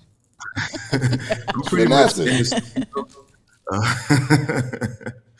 I'm pretty much in the studio, working in the lab. I edit my own videos. I'm in the gym. I don't really do much. I be in here. Yeah, I think it's interesting too, man, because I don't think people know how hard you work and how strategic you are. So I think some people think that, I just get a bunch of women and I talk my talk but you are very intentional about the brand that you've been building. And I think it's super unique because for you, other than like Kevin Samuels and you're doing it in like a flyer way, people aren't really placing high value on the man. It's almost like either the man is good or trash. But you're saying, men need more respect for being superheroes out here. And I wanted to know kind of how you came up with this concept and the actual style that you have now. Well, it's just me, honestly. This is just how I am, who I am. When I created it, I didn't even have, a direction. I just started, I just wanted to start. And then as I kept progressing, I wanted to be myself. And this is me being my unique self. So when I talk about the man, I don't try to speak about in a relationship term. I'm just speaking to the man for themselves. Men just lack in that area. They just don't know who they are. And I believe that every man has the power to have this confidence, to be this way around women, to make money. I just try to uplift men. And before the podcast, I've always been like this. I've always been trying to help my brothers, my friends. So it just resonates with the guys so much because this is who I am in person. And this is something I've always been doing. Yeah. I love that you are so authentic. Somebody said we can't hear him on our end. Can they hear? They're good now? Come on. We're good, right? Okay. Come on. You hear, right? All right, cool. So you do some very slander-worthy things, though. Slander? How do you, I do slander-worthy. Like everybody. Somebody texted me like some nonsense the other day, and I was just telling them like, bro, if you attack me, you're just bored. You know what I mean? Like I don't bother nobody. I just try to teach people how to be entrepreneurs, but people still attack me, right? Right. But for you, how do you like block out the noise of people don't like what you have to say? And there has to be a group of people that's like, you got these women on there with no self-worth and all that kind of stuff. But like you are being you, but the comment section is real. How you navigate that? Well, I look at it as they're viewers. The people that hate on me, they still follow. And I never wanted to seem like I'm too perfect on the internet because I'll be capped. Like I don't want to come on here and just say what people want to hear. I had to come on here like my authentic self. And when I see the hateful comments, sometimes I clap back, sometimes I let it slide. But it doesn't bother me at all because I understand it's a form of entertainment. You know, back in the day, like when we used to watch all these TV shows, like we probably had something to say too. It's just now that it's a comment section involved, and I get to see what people are saying. So I have to look at it that way. Like Martin didn't, clap back at people that was, in the blogs or whatever. He just, you just be yourself, and people gonna like you or not. And I don't care who don't like me, but at the same time, I'm just looking at the views. I'm looking at the views and I'm looking at the money. As long as that's adding up, then cool. I'm doing something right. What's the podcast created for you? Because you were locked up for a while, and just came out swinging, of course, with the podcast. But what has the podcast done for you personally? The podcast changed my life. I had to make a commitment. I had to make a commitment one day, and it's just like, yo, I have something good going on. And I was still in the streets. I was still doing my illegal things, and I seen that I had something great, and I didn't want to risk, the great for the instant gratification. So it helped me let go of the BS. Leave that alone. If I didn't have this podcast, I'd probably try to, I don't know, maybe some type of, real estate or something like that. And it probably would have been slow, and I probably still been in the game and took that money and put it in that. So it just helped me change my life. It helped me change my perspective on life. Like, I need to take life a little serious. And at first I had the podcast and it was doing good, and I really wasn't taking it serious. I just had a podcast that was doing good. And then the moment that I made that decision, it was up. Because of the platform that you have now, are more opportunities coming your way? Oh, the opportunities are endless. Bring them in. People ask me all the time, like, okay, what do you see yourself? Where do you see the podcast going? It's not the podcast, it's the brand, it's me. So the podcast is really just opening the doors up for people to my name, and allow me to be on your podcast. I'm not your podcast, but your platform last summer at the Podcast Summit. That was big for me. That's the stage. Then InvestFest. So hey, real quick, hold on. Have you had Trap on your podcast yet? No, not yet. Trap, what up? On your podcast yet? No, not yet. What's that in my bro? Trap, what's the word? Up, man? Trap is coming, man. I kind of want to hear Trap in that space. I can't hear you, Trap. We over here grinding, man. We done shot 2 hours worth of YouTube content. We done put some more content for my courses. We made $250,000 in the stock market today, bro. This is a hell of a Friday. Yo, and look, Trap just sent me a video of him working. Can we see his studio real quick? Actually, so I think I need a little bit bigger.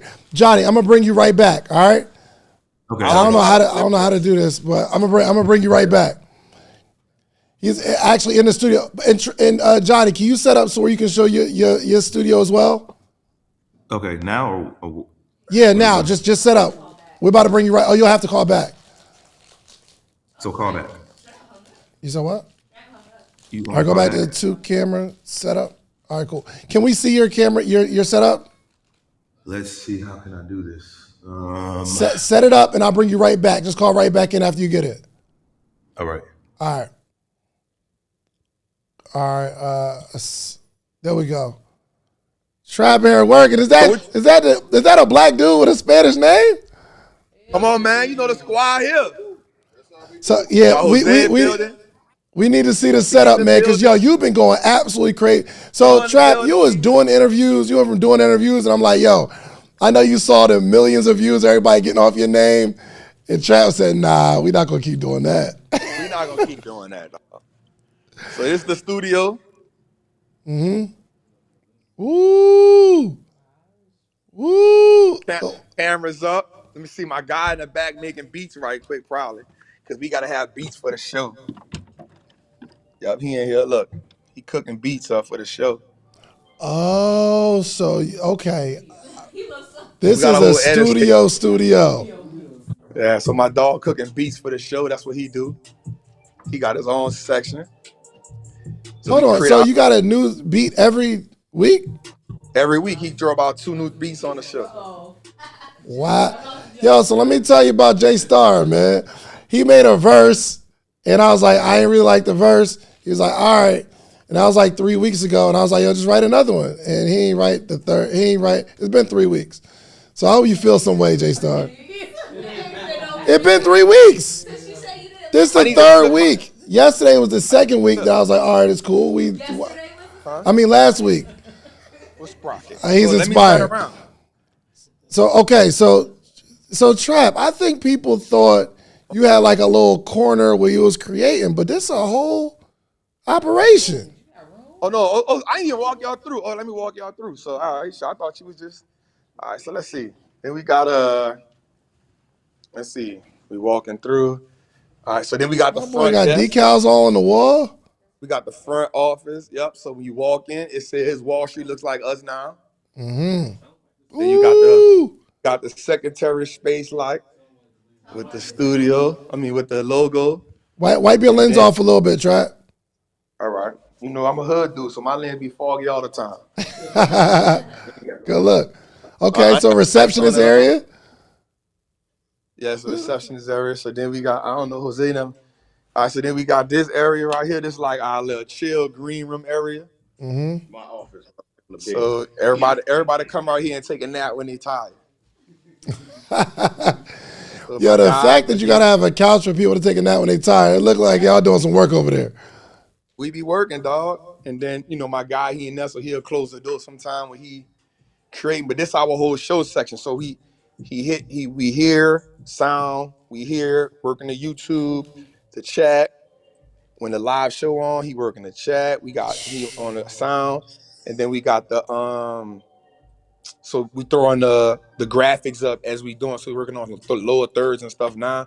We do some pips on the screen. So we be going crazy with that. We just paid $18,000 for fiber optics. So now we gonna have. Dang.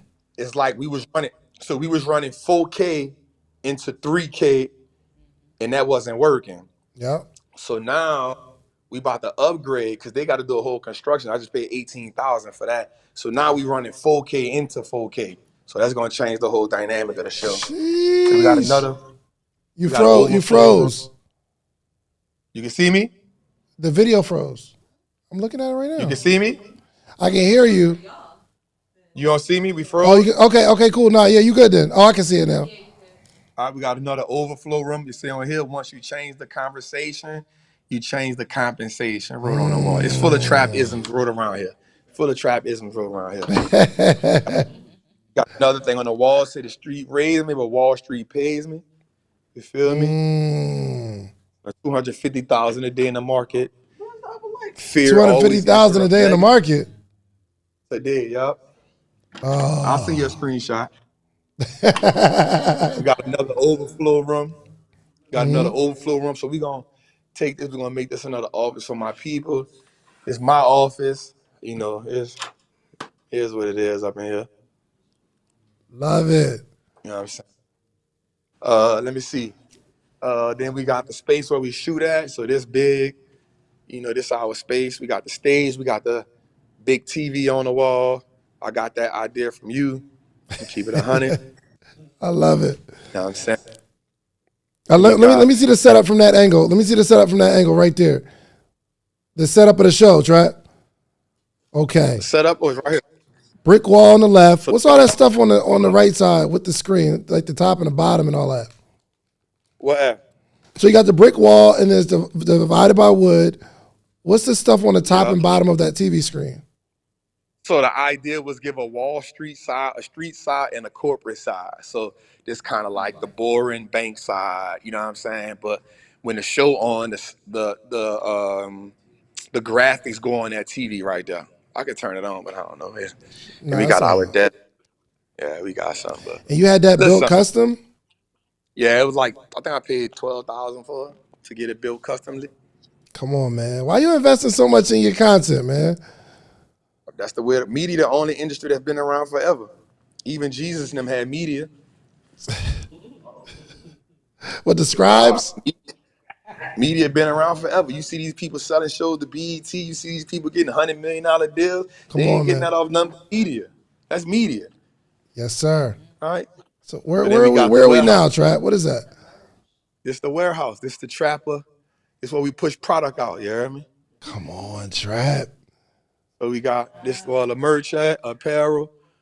This about 2,000 square feet. Got my cuz back here. So look, see? Personal development. Look what he watching. He got to watch courses. He got to learn how to watch ops. He got to learn how to play options, buy and hold. That's a part of this. You cannot be a part of this team if you don't know how to get money out of the stock market. Really? No way. No.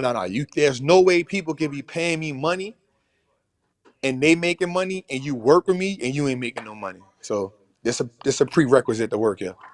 Nah, Trap, you going crazy, bro. That's what we're doing.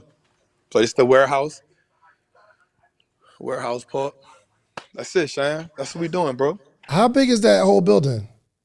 What is this? 6,500 square feet? Yeah, just under A little under 65. So about what? 6,300, dude. Dang, I mean, But we done outgrew it though. So so let me ask you, man. As a content creator, you have the podcast platform, you got the YouTube, you got a show. It's all embodied into what you do. What is your vision for your brand as it relates to media? Hold up, Jose. How do I turn this around, dog? I'm tired of. Oh, there you go. Hold on. Let me get back. Front camera. Okay. Hit me back. Yo, listen, y'all. This is so. Some of you all feel like this is optional. Creating content is not optional these days. So, all right, back. Shan. What up, bro? Yup. No, what you said? No, I said so. Like the direction of your brand, it seemed like you going heavy media. You got the show, you got the podcast, you got like you are a serious content creator. And we can see you're investing in content. This ain't just for likes and views. I need to know how you see yourself when it comes to this media space, or what's your objective? I think we still in the we are for sure in the infancy stage. But overall, the goal is to curate a network of programs from my perspective. So it's not just Trapping Tuesdays. We about to drop another show called 1-800-TRAP-A Hotline, where we take. So I have two different groups of that's paying recurring revenue. I think each group right now is probably doing 6 figures recurring. So the goal now is to go inside of those groups and allow them. We know that people that rock with me always want to ask me questions. And so what we want to do now is create a show around that. So it's kind of like Dave Ramsey model. So we'll take what they call in and we'll answer their questions. And we know those questions are being curated from people that's already inside the group. So we feel like that's going to be a great show, 1-800-TRAP-A Hotline. We got another show we about to create called Stock Market in the Streets, where we basically just go in the streets and ask random people stuff about investing, and it kind of be like a little Jeopardy model. So that's the goal, is to create financial literacy from a perspective that's not available to the everyday person. And so I feel like that space is so amazing because there's more poor people in the world than rich people. That's a fact. Right? And poor people deserve, and middle class people deserve a chance to play the well game, but they can't play the game because nobody teaches them the game in a way that they can play it or relate to it. So I want to be that bridge that connects the poor middle class to wealth. I want to be that bridge. I want to be that voice. So for me, it's never, and this ain't nothing at nobody. I never want to, like, my thing is not interviewing the superstars unless I can talk to them about money. I don't want to talk to them about how they got where they got at. I don't want to talk to them. I want to talk, what's the money mistakes you made? How you messed up $1 million? What's the tax mistakes you made? And because that helps the everyday person know where they can make things. So that's my goal, bro. That's what I see. And I see me building a network around that. And when you look at somebody like Dave Ramsey, he's built a $200-300 million network behind telling people, cut your credit cards up and live below your means. So if he can do that, I know if I can literally take people that to produce money to increase their net worth, I know we can build a whole network around that. And so we got like a 20-year vision. You know, when I look at the people that's made it, when I look at Dave Ramsey, when I look at Tony Robbins, even I look at Grant Cardone, whether you like him or not, you know, when I look at those people, they've been in the game for 20 years. I've only been in the game 4 years. They all in their late 60s. So that means I got 20 years. I got 20 years to make 300-400 million, and I feel like I'm at a better place business wise than they were when they first started. So I kind of saw the transition. You were obviously on social media teaching people the stocks, and I truly believe you are one of the major front runners of getting black people into the stock market, period. I'm talking about period as a whole, a culture. You are a leader of ushering us into the stock market, because I never heard nobody talking about it like that before you. Now it's cool, right? Now people are in the space, but you have really ushered, I believe, millions of people to understand what it means to be in the stock market and make money. But you're now, it seems like over the last couple of years, you made a transition into the YouTube space and the podcasting space. What prompted it? So one, again, got to give props to people like you. Got to give props to people like EYL. What happened was, I remember during the pandemic, I'll never forget, Rashad hit me one day and he said, and I got to give props to my dog Chad from 85 South. I remember one day Rashad hit me. He was like, "Dog, it's the pandemic. People about to be inside. You need to triple down on content." And I was like, "All right." And I was like, I started putting out content on Instagram, and then I noticed, wait, like YouTube is a thing. Like YouTube is a thing. And then I remember I started taking my lives off Instagram and just putting them on YouTube. And then just doing that, no real structure, no real thing. I wound up doing $15,000 a month just from doing that, taking the live off Instagram, putting it on YouTube every day. Like every day, I was doing it every day. I'll get my dude, take this Instagram live down. So I would go live on Instagram every day, take the live down, put it on YouTube every day. And after about probably like 8 months, no lie, we was doing 15 grand a month on YouTube. So I was like, wait, hold up, I was like, wait, bro, this something. And then just watching you and watching them and then connecting with Chad, I realized that, nah, bro, you got to go from being talent to being the machine.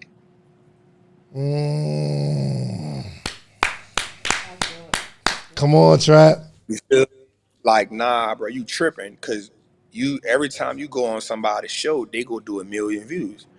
No matter if you're talking about stocks, no matter if you're talking about your personal life, no matter if you're talking about the struggle, like every time you go on somebody's platform, you leveraging a platform, you're bringing a certain demographic of people to their platform.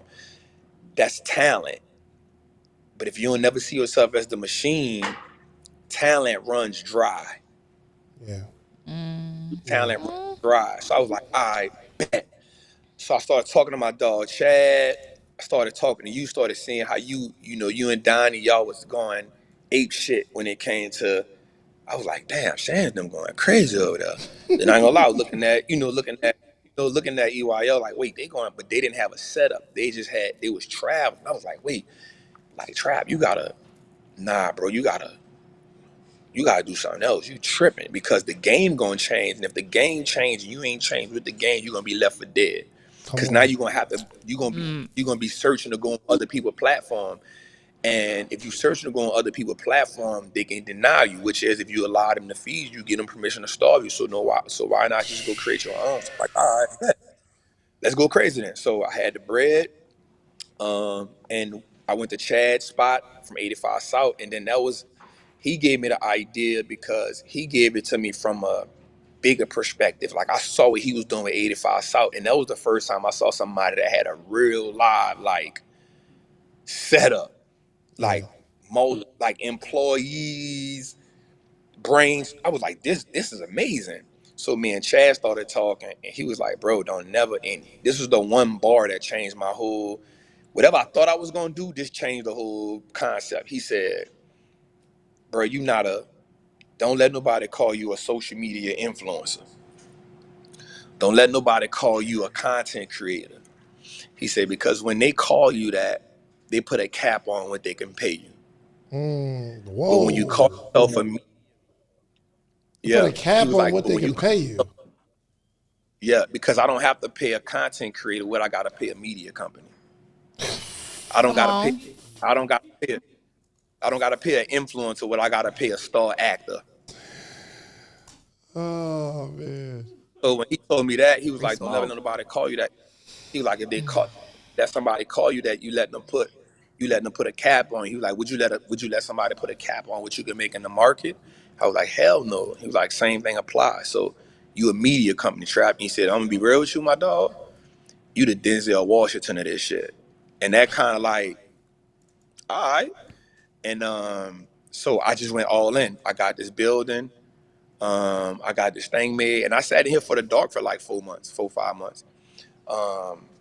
And then I just, all right, bro, let's just get into it. I didn't know how to start a media company. I remember I had you come here one day and just sit down and talk to me. But I just started understanding it. And then Chad told me something one day. He said, go try to find a book on how to build a media company.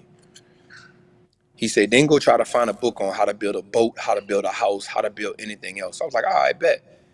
I found a book on how to build everything but a media company. I was about to ask you, like, what book was it? I didn't see that joint. I found a book on everything but how to build a media company. So I said, Chad, I don't got no books on it. He said, exactly.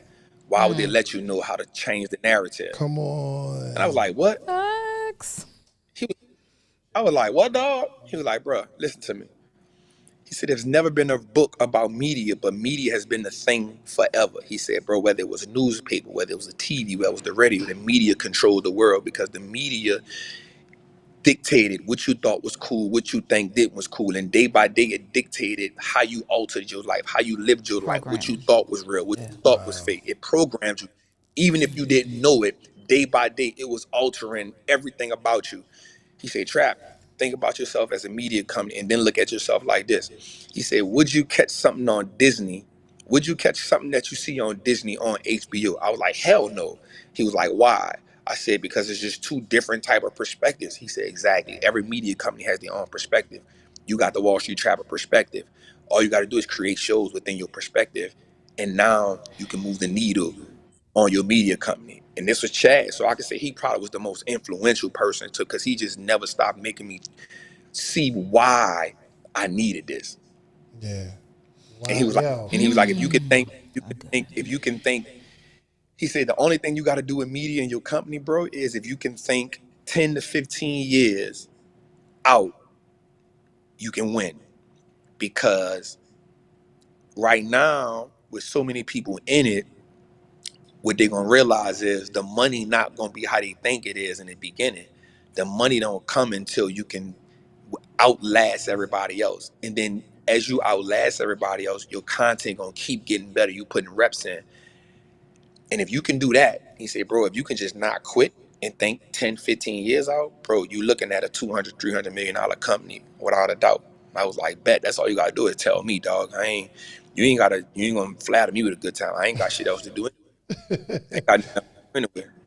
So I'm sorry it was so long, but that was kind of it wasn't just one thing. It was somebody, that every time I had a question, I'd go to him and he wouldn't give me the answer, but he would put me in a scenario to make me visualize something that made me say, okay, I ain't quitting.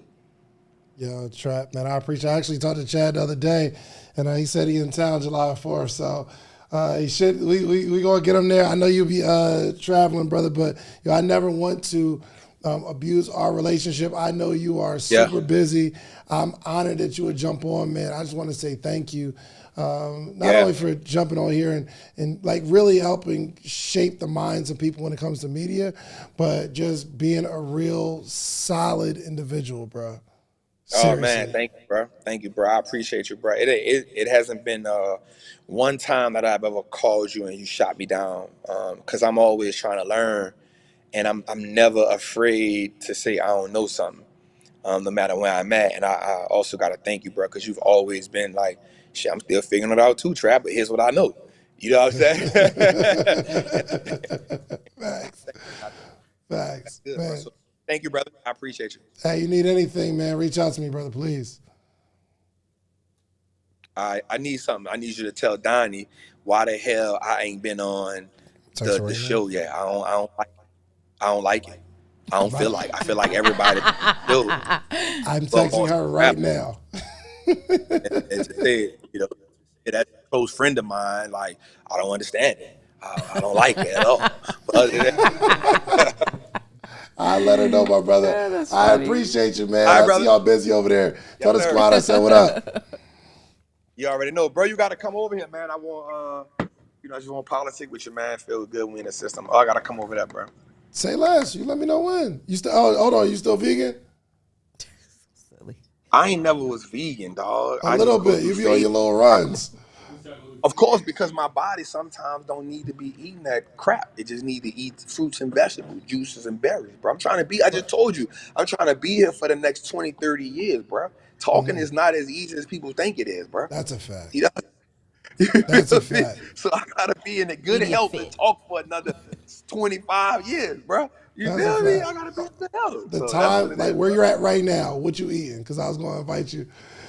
If you on your vegan, I'm not there right now. Okay, so I want to go eat good. I'm not there, but I'm back to like just the fish. Okay. And I never for eat sure. red meat. I never eat red meat. I never eat pork, bro. So I'm on my for sure. fish and turkey. Let's go break bread. I know some good seafood spots. All right, we can do that. We can do Let's that. go break bread. Next week, my brother. My brother. Yes, All right, sir. brother. Peace.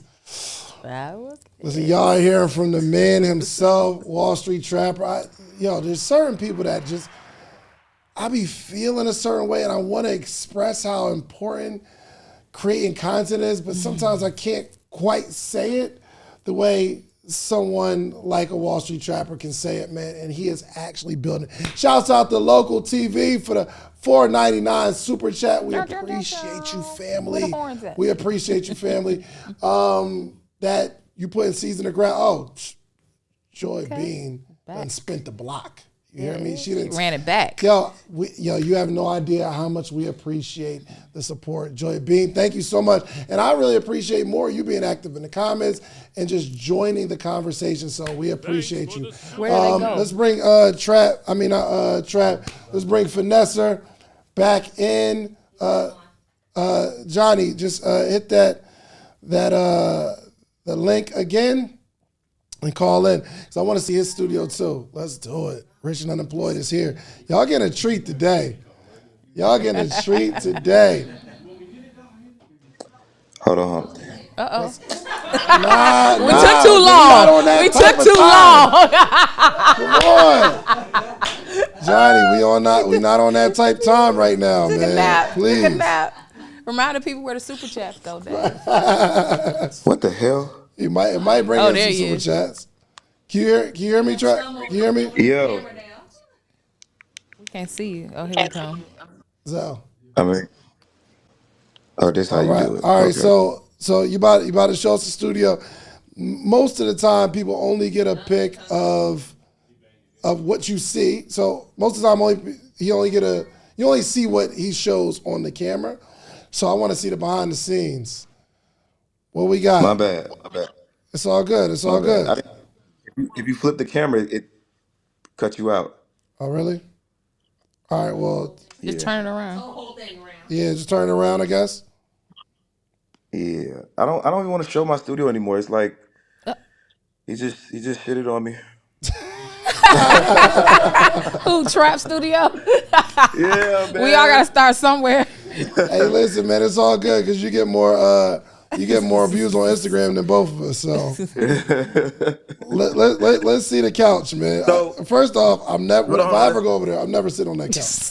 That's the first thing. First and foremost. I get it clean. And then hold on. Let me see that picture. You got Harriet. Hold on. Let me see. Go to the back. Hold on. Harriet Tuff.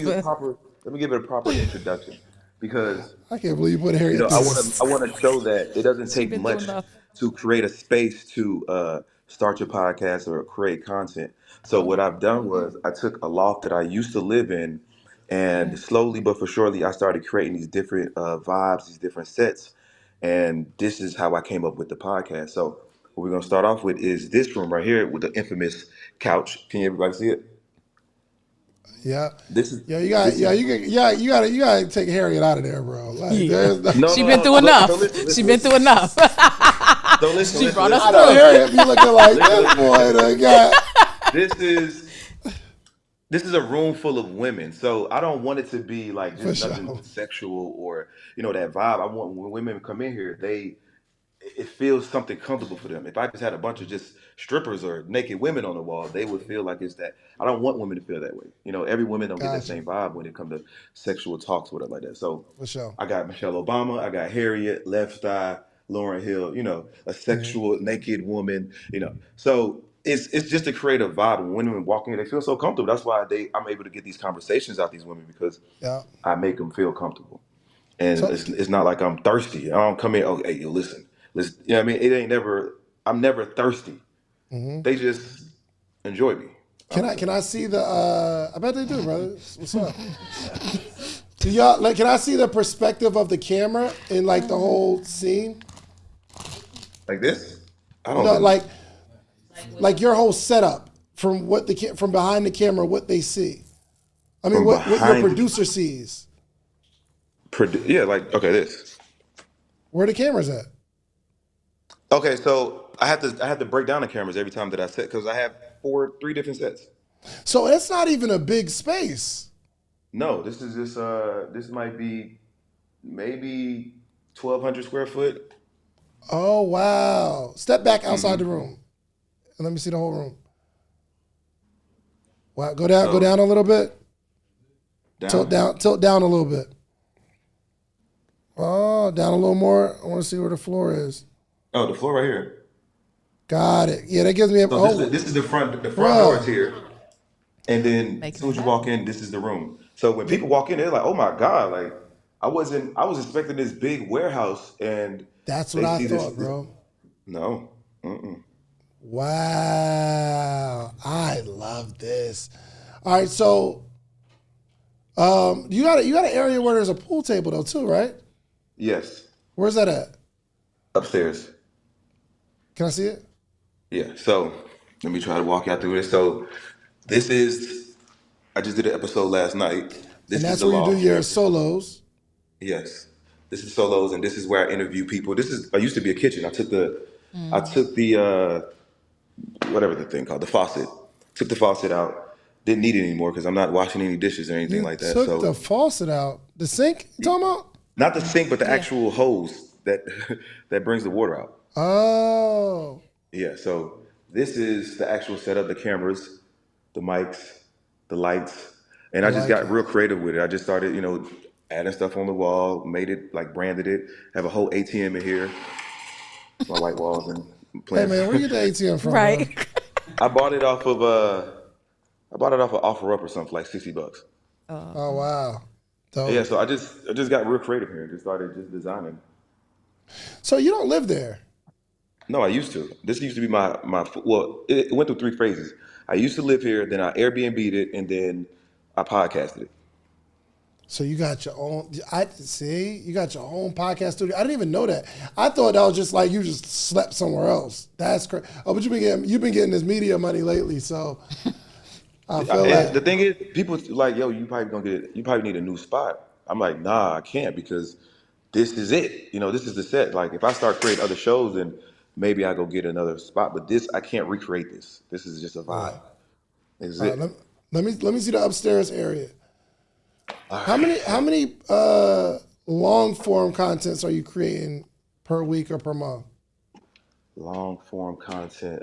So you have the uncut. You have your own situation where you're just talking. The one where you're just talking. Do you put that on YouTube too, or is that just like for? Yeah, that's on YouTube. Okay. Everything goes on YouTube. Okay. So this is upstairs. Uncut, This your is dialogue and. This is upstairs, right? I created a whole different vibe. I'm trying to create a whole other set with this right here. So we're trying to see what we're gonna do, like how we're gonna create this show for it. But I just made upstairs a whole different vibe. So this is where I used to do the pool table, and we'll go live with that show. We got a bunch of equipment on it, but so you're not gonna do the pool table anymore. You're gonna do a whole nother look. Yeah, the pool table was too high. It just wasn't it. It looked good, but it just wasn't it for us. Like it was just too much. It's too big and bulky. People when they sit down, it's like their table's like right here. It just wasn't good for the podcast. I like it, man. This is incredible, bro. Media's changed your life, yes? Media changed my life. Yes, yes, it sure did. So Incredible. like Trap was saying, like I'm trying to create a network, and something that just stuck out to me as well. Like, I'm not Disney Channel. I'm more like HBO, and I got to stick to that niche. And I understand that, I can't be duplicated. Nobody can beat me. People be in my comments saying, "Hey, yeah, I'm about to start me a podcast. Give me a couch," but it won't be the same because you'll be trying to replicate what I do, and it's actually a method to what I do. I don't just get on this couch and just start going at women. That would just be a little parts of you never watched the full episode, so the whole episode, I'm not just coming at women. Yeah. It's just during the conversation, I find a window of opportunity, and I kind of say some slick stuff. But what I have, they can't duplicate this, and I got to understand, okay, what my content is and who my demographic is, and I need to cater to them. Yeah, and when I know you, so I know that you're not what those clips say you are. Like if somebody watched the whole episode, they'll be like, "Oh, Johnny's a really dope dude," right? But what I love is like you know exactly what clip is going to put people in a tailspin, throw the streets in a frenzy. Yes. So you're good at this, man, and you still pull your own clips, right? Yes, I do have an editor. I got one of those editors from Vietnamese or something like that. But he'll understand the culture. So I really I sit there and I kind of study and I put together these clips that I know for sure is gonna hit. I put the song behind it, the caption, the title, all that really matters when it comes to creating my content. I know how to get views. That's something easy. Yeah, let me tell you a way you inspired me too, bro. When we were at dinner, we're at dinner for a birthday party, and my man had his laptop out. Mind you, this ain't Applebee's. This ain't Olive Garden. This is a real restaurant, private area up top for my boy's birthday. Mm-hmm. And he pulls his laptop out and he starts editing a video. And I'm like, bro, what's up with you? He's like, yo, it don't stop. I gotta pull this clip. Yo, I too, like every single hot seat clip that comes out, I actually sit there and edit them joints myself. And I don't think people understand that. Like I sit there, like if you look at my CapCut, because only you are going to find the thing. And that is a skill set that very few people have, right? Mm-hmm. So when I saw you were doing it, I said, yep, I got it. I need to get back to that. Because that's what made my podcast really move in the first place. So I got back to it. So you are my inspiration, brother. They definitely get time consuming, I know that, but I got to get the people quality. And it's going to be at some point where, I'll grow it and you know what? They just have to get what they get. But right now, as I'm still trying to build this audience, I got to create it. I got to find those clips where I know it's going to be highly engaging. If you hire somebody, they just getting paid. They not trying to, they're not a part of the brand. They're just a worker. I need someone that's a part of the brand that understands the brand that's going to deliver just like how I deliver it. And I ain't found nobody yet. Yeah, absolutely. What just happened? All right. Well, look, man, I want to say, thank you, brother. I appreciate you just continuing to put on for the culture. For sure. You speaking at Podcast Summit this year, right? Whatever you need me to do, man. My brother. I appreciate that, man. Well, what you going to speak on? What do you want to talk about this year? You know what? I think I need my own segment. I need to be up there on the stage by myself. Oh, did you do a panel last year? Yeah. I did a panel with Lonnie. Did a panel with Lonnie. Okay, gotcha. All right. Well, let me know. We need to. We're gonna look. I'm gonna call that segment "Media Changed My Life." Okay. Well, we're gonna have to teach something. No, so I'm we gotta definitely figure gonna out what we're going to be teaching. Definitely gonna teach something. I could teach people how to go viral. I could teach people. I'll figure out something. Johnny, I appreciate you, my brother. Thank you, man. Thank you for joining. I know you're a very busy man, and I do not take you taking some time out of your day to join this conversation with me lightly. And again, I never want to abuse a relationship. You're a big deal, man. You're a big deal, so I'll never get comfortable. I'm getting there. I would say before I get off, man, Dave is my mentor, or at least was my mentor. I paid him a lot of money, and it was well worth it because if I never paid him that money, I wouldn't be here. So, whatever advice that he's giving you, whatever that he has going on, I think you should definitely pay for it. I'm not saying it because he's paying me, or I'm saying it just because. No, I'm saying it because it's true. Man, I love you, brother. Appreciate it, man. Keep doing what you're doing. Keep rocking, yo. Listen, you are really one of my favorite people because you are so genuine. And I know people when they see you in person, they expect you to be a different way.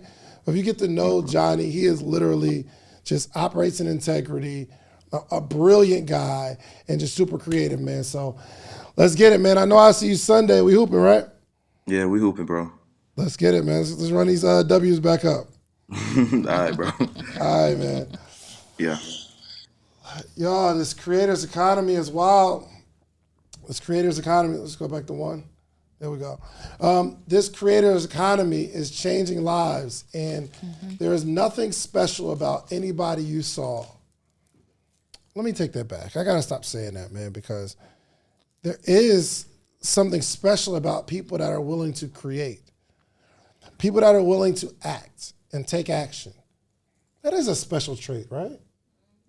So, I mean, everybody, the executors, people who execute, that's something special and it's rare. Anybody can have a conversation. Anybody can talk. Anybody can philosophize in a conversation. Chill out, Nella. We're not doing this today. Let me create. I'm being a creator.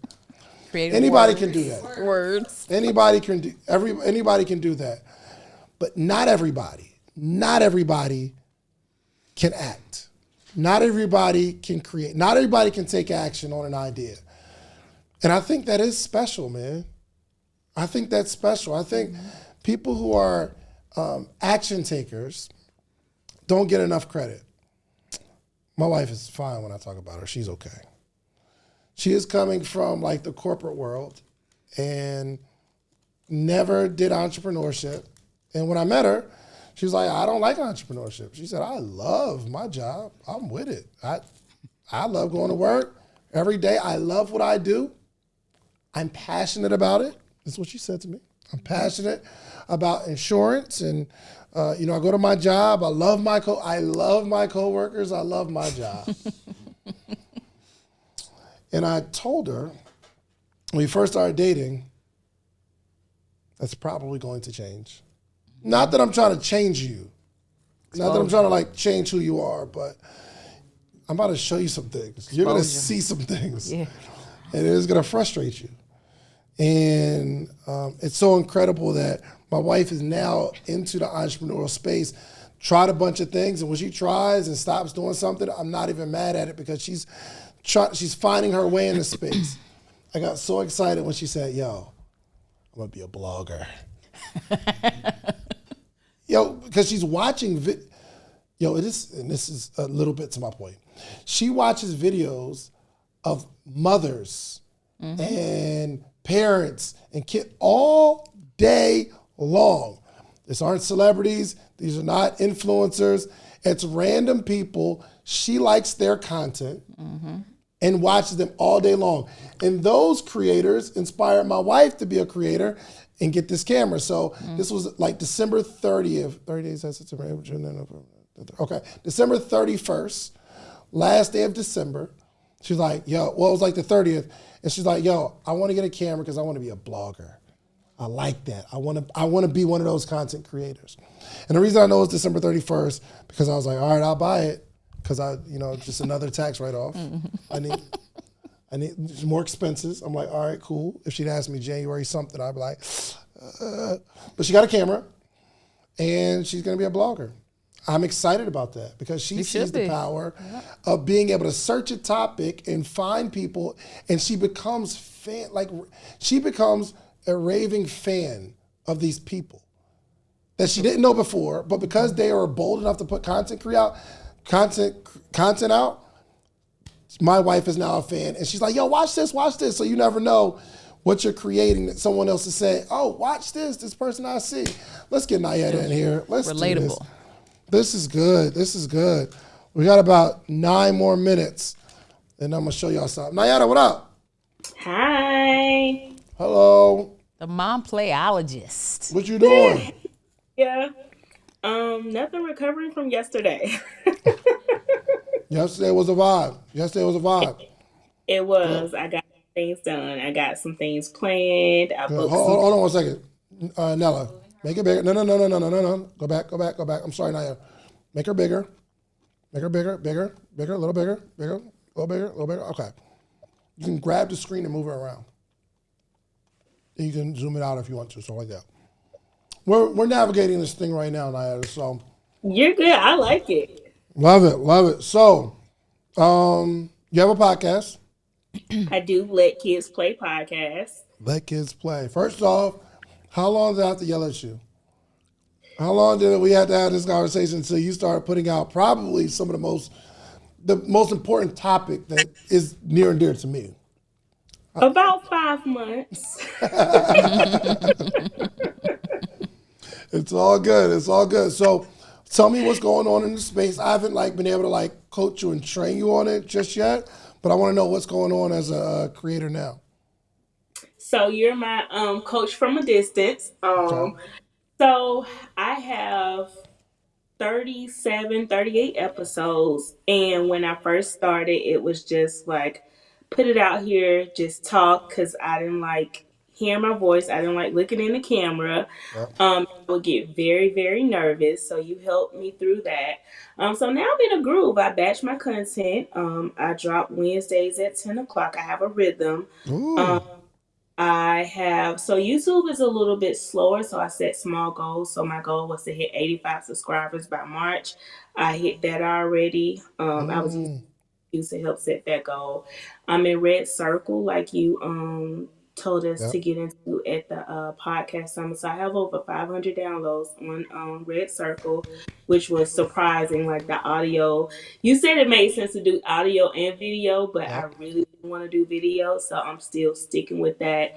I haven't started the second segment to really make it a little more creative, but I feel comfortable knowing that I'm talking to my target audience and giving them information that they can do and execute right now. Yeah. So, all right. So I'm actually about to look at your content. Right. I'm about to look at your page right now. Let Kids Play podcast, correct? Yes. Okay. The Activity Playhouse? Yes. I only see one video up though. It's under the playlist podcast. It should be. What's okay, hold on. Let Kids Play podcast, right? Yes, the page I believe is the Activity Playhouse. Okay, I do see that. Okay, here we go. I don't know why I was stuck on that one. All right, let me help you out real quick. Okay. I like this. And I'm seeing, 10 months ago, 12 views, 14 views.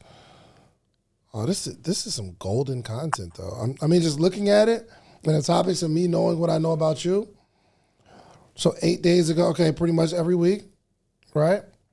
So what I want you to do is we for sure need a thumbnail for these videos at the top, like why learning through play is essential for children under 5. Let me tell you something real quick before I get into all this. It is only a matter of time for you. Okay? You might see 16 views, 22 views, 32 views. You might see that right now, but I'm telling you, it's only a matter of time because I'll say it all the time. We were in that room and my kids were going crazy and my daughter, no home training. You know what I mean? I don't know what's going on. She acts out at home and out and about, and it's crazy. I don't know what to do. She runs me. You know what I mean? So Nayada had this one little trick. She was like, yo, try this. And she had my daughter occupied for a minute. And me and my wife were looking at each other like, yo, who is this woman? No lie. But it's only a matter of time. As long as you don't stop and you keep trying to find it. You find your own unique twist. You got to find the teaching style that works best for people. There's something off. I don't know what it is, but because I know you and I know the information that you're delivering, you are literally, it's only a matter of time. It's only a matter of time. So what I want to do, when next time you going to be in Atlanta? So I just left, so probably 2 weeks from now, around February 17th, 18th, and 19th. I come in often to check on my dad. Okay. I want to get you in the studio and I want to record some content and maybe show you the difference. We're going to record it with a topic in mind. We'll give it a certain look. And also, we'll work on thumbnails and titles and all the stuff that I know that matters. And we're gonna take that one video and we're gonna promote that one video. And we're gonna get there. We're gonna get there. So I don't even have time to go through all of this stuff right here. But when you get in Atlanta, you got my number. You got my number, right? Yes. Yeah. So let's coordinate it. And we're gonna carve out a couple hours and we're gonna create some content because you are literally the GOAT when it comes to helping kids. So text me before you get here so we can figure out what you need to bring or what we're gonna teach. But there's a lot of women, a lot of men, a lot of parents that are struggling with getting their kid to accomplish something, and they will pay whatever. Got it? I do. Thank you. Love it. All right, cool.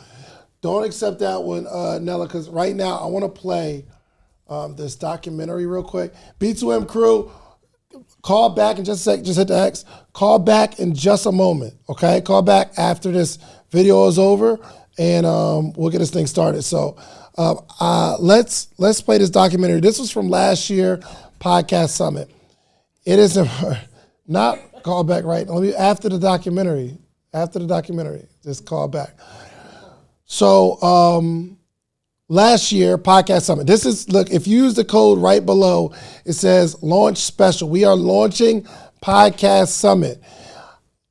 Go to podcastsummit.com, use promo code 40NOW, and it will take 40% off every single ticket tier. Now is the time to go, okay?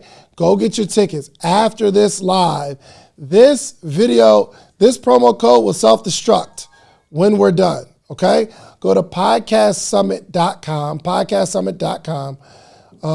use promo code 40NOW, 40NOW, 40NOW, and you want to be in the building. So watch this short documentary of Podcast Summit 2023, and I'm telling you, 24 is going to be a much different experience. Let's do it. Podcast Summit 2023, baby. We in the building. What we doing? Yeah, Podcast Summit. That's what we're doing. This is one of those events that if you miss, you actually miss something. Everybody knows media is taking over, and David Shands is leading the front. It isn't just about building a podcast and finding your message. It's about truly leveraging the power of podcasting. Create, don't wait. Everyone here is a content creator or emerging content creator or aspiring content creator, and we have learned the tools necessary to create our own work. Right now. I think it's a lot of people that just didn't register that are coming. You know what I mean? Sure. I mean, we're not tripping on general.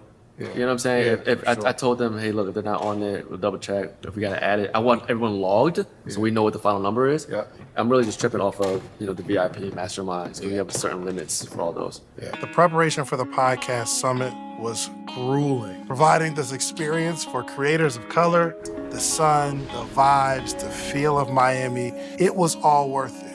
We do have a limit on All-Star. There's a certain amount of people we can feed. Well, we don't have a limit anymore because we have a bigger room. Yeah. Yeah, we'll just have to pay for it. Got it. Yeah, so you technically could still sell All-Star and Masterminds or have people upgrade. What do we deliver to a broad audience of people who are in the podcasting space? I came here to learn more about branding and how to expand it into a podcast. Some people are interested in podcasts and they're coming to find out how they can finally launch this podcast that's in their head. So I'm also here to learn about how I can monetize my podcast that I'm looking to launch in September and protect my brand legally. But there's another group of people who have been podcasting, but they have no idea what they're doing, it's not growing. They're not getting more views. They're not getting more downloads. I want to learn how to monetize. I want to learn how to grow. I just want to learn how to, engage with the people more. I'm just a mom who just wanted to do something crazy. But you're holding it intentionally so there's more energy outside. Correct. Got it. Okay. All right. Well, do your thing, man. If we're behind, how do we make up for it, or we just push everything back a little bit? I think there are breaks that will naturally adjust. Got it. And get us back on track. Yeah. What's the lobby looking like? Is it busy? Are they out there? Did they show up? So once I got out on the stage, I looked out and I saw a packed room on a Sunday. I was just energized. I was really just blown away because now I know that the people are here. We're about to feed. You see it? Y'all see it? Do you see it? In the back, do y'all see it? Can y'all feel it? Y'all know it? Your life is going to change in the next 12 months. Let me tell you about something I've never seen before. I've never actually seen a podcast booth set up for creatives to create in real time. So I'm talking about networking on steroids. You just met somebody in the room. You want to actually have a quick little interview or a quick little meeting. You could take them into one of the booths, ask them all the questions you really want to ask them in real time, record and document that, and actually put that content out right now. I've never seen that before. Crazy. Get where you need to get to how that Camera was shaking during the podcast interview, so we gotta figure something out. I think when you're looking at production of anything, you should always be looking at it from a pessimistic perspective. What can I do to improve? What can I do to make this thing better? It might be the smallest change. People aren't looking at what's wrong. You could record a whole episode and there's a trash can behind you that nobody sees because nobody's looking at what's wrong. They're only looking at, oh, this is a good shot. That's the one thing you can't hide doing a live event. You know what I mean? Like, say I launch a book. You don't know how many I sold. You know what I mean? Say I launch a t-shirt brand. Hey, get the shirts. I can be like, yo, it's popping. People are buying the shirts. Almost sold out. But a live event, like, if nobody's there, everybody knows that nobody's there. One of my biggest takeaways from the podcast summit so far was like an aha moment first when Donnie said, don't edit. I was like mind blown because I be doing the most with trying to edit my podcast and stuff. I actually launched my podcast yesterday, and then I got to actually experience the content room, and I got to film some episodes for my podcast. I have been able to network from the moment I got off my plane. Thank you guys so much for the podcast summit. This has been an amazing experience, and this is just day one. Who believes they have a 7-figure podcast inside of them? It sounds good. It sounds real good. Get pen and paper out. Let's get to work. Me and my partner Donnie made an offer more on the entrepreneurial side where you can have us as business partners. David gets really nervous about like asking for the money. He gets excited about a product. He wants to do it all the time. Oh yeah, we're gonna do this. But when it's time to ask for the money, he gets scared and it's all on me. It's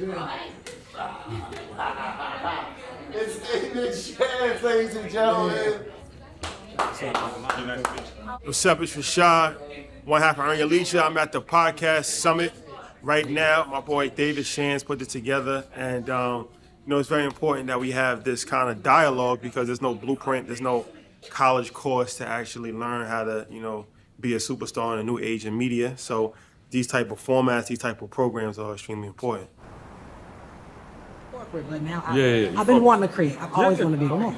But it's tell. the consistency part when Yep. shit ain't working. It's Yep. good stuff. Yeah. So when Here go the thing. You don't know if it's not working.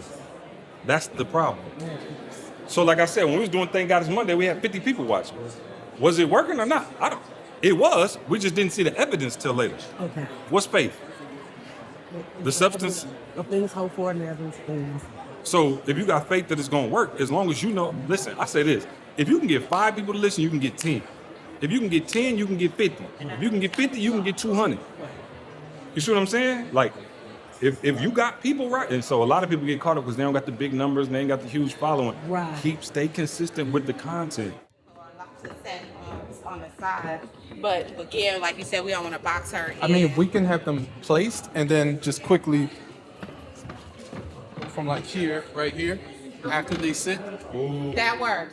So good. We are setting up the set for the Baddest. She is interviewing a surprise celebrity guest. Well, Rick Ross isn't coming anymore. He was supposed to be Trina's guest. So now we're trying to find another celebrity that's in Miami that'll come and interview. I am about to interview Trina. This was not originally a part of the program. There are some things that I'm going to ask her about stuff that I don't know about. The woes of doing something good. And we were running on time the whole time. So there's one issue. I guess I don't need to talk about that too much, but I mean, it's a part of the journey. Right?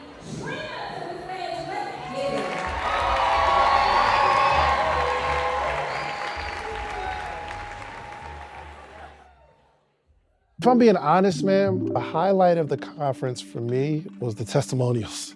I mean, you put all this time and energy into an event. You're like, yo, did everybody have a good time? Was everyone pleased? Or are they gonna cancel me Monday morning? And the testimonials, the tears, the rave reviews. And it wasn't me, it was the fact that they got a gumbo of information that was tailored towards them. So the biggest thing I got yesterday was learning how to reach out to sponsors, getting the correct pitch deck going, and also when it comes to branding and making sure that whenever you're pushing yourself on YouTube that you have a good thumbnail and a good description. One thing that I learned that I'm going to implement immediately is one, make sure all my operations are in order. Two, thinking about branding, specifically what Mario talked about of like what brands can you actually work with and what does that look like to actually get sponsorship. The podcast summit in 2 days transformed my life, and it just opened my mind as to how far I can go with my podcast, any pivots that I may need to make or any rebranding that I need to make. So we're just going bigger. We're just going bigger. We're just going bigger.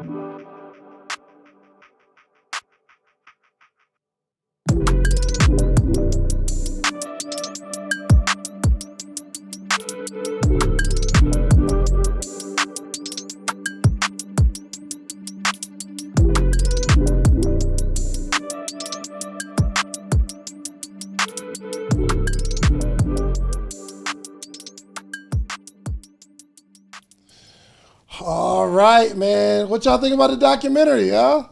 Come on, let me see something in the chat, man. What y'all think? We putting a lot into this thing, man. We putting a lot into this. This is not a 1-year event where we're just. This is not a money grab for us. This isn't none of that, man. We are doing our very, very best to create a culture, and for those that get started. For those that actually come with the mindset of, I need to learn this stuff now, you are going to get so much from this event. You need to know that we are laying a foundation for an industry that hasn't been shaped. Like when me and Trap talk, we both trying to figure this thing out. In terms of like podcasting, it's fairly new. Look at how it's growing. And when something grows too fast, it always fails in infrastructure. You can't actively put together a solid infrastructure in an industry when it grows too fast.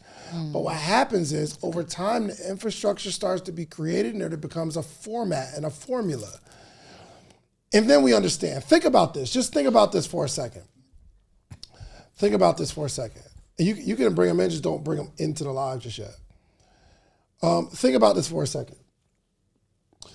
If I put a song on Spotify and it gets a certain amount of downloads, let's say it gets 1 million downloads, by law, Spotify is going to pay everybody that's a part of that song. The person that's the artist, the person that's made the beat, the person that mixed the song, the person that hit record. Unless there's other contractual stuff in place, whether it's work for hire or something like that, the person that made the beat gets paid. The person that raps or sings gets paid, period. Because you get paid per stream. It's streaming. So think about that. A 3-minute song that gets 1 million streams makes about $5,000. Okay? Okay. I'm not talking about YouTube. The audio of a podcast, when I upload my podcast to Spotify and we get hundreds of thousands of downloads every single month, and this isn't a 3-minute podcast. This isn't 3 minutes. This is 90 minutes. Me personally, I'm posting about, I'll do 3 long form podcasts that are all 60 to 90 minutes every single week, uploading it to Spotify. Guess how much Spotify gives me for millions and millions and millions of downloads of some content that's 20 to 30 times the length of a song? $0. Okay, I need you to just wrap your brain around what I'm saying, and then I'll get off of this, right? Just wrap your brain around what I'm saying. I upload a 3-minute song to Spotify, 1 million downloads, 3 minutes, I'll make about $5,000.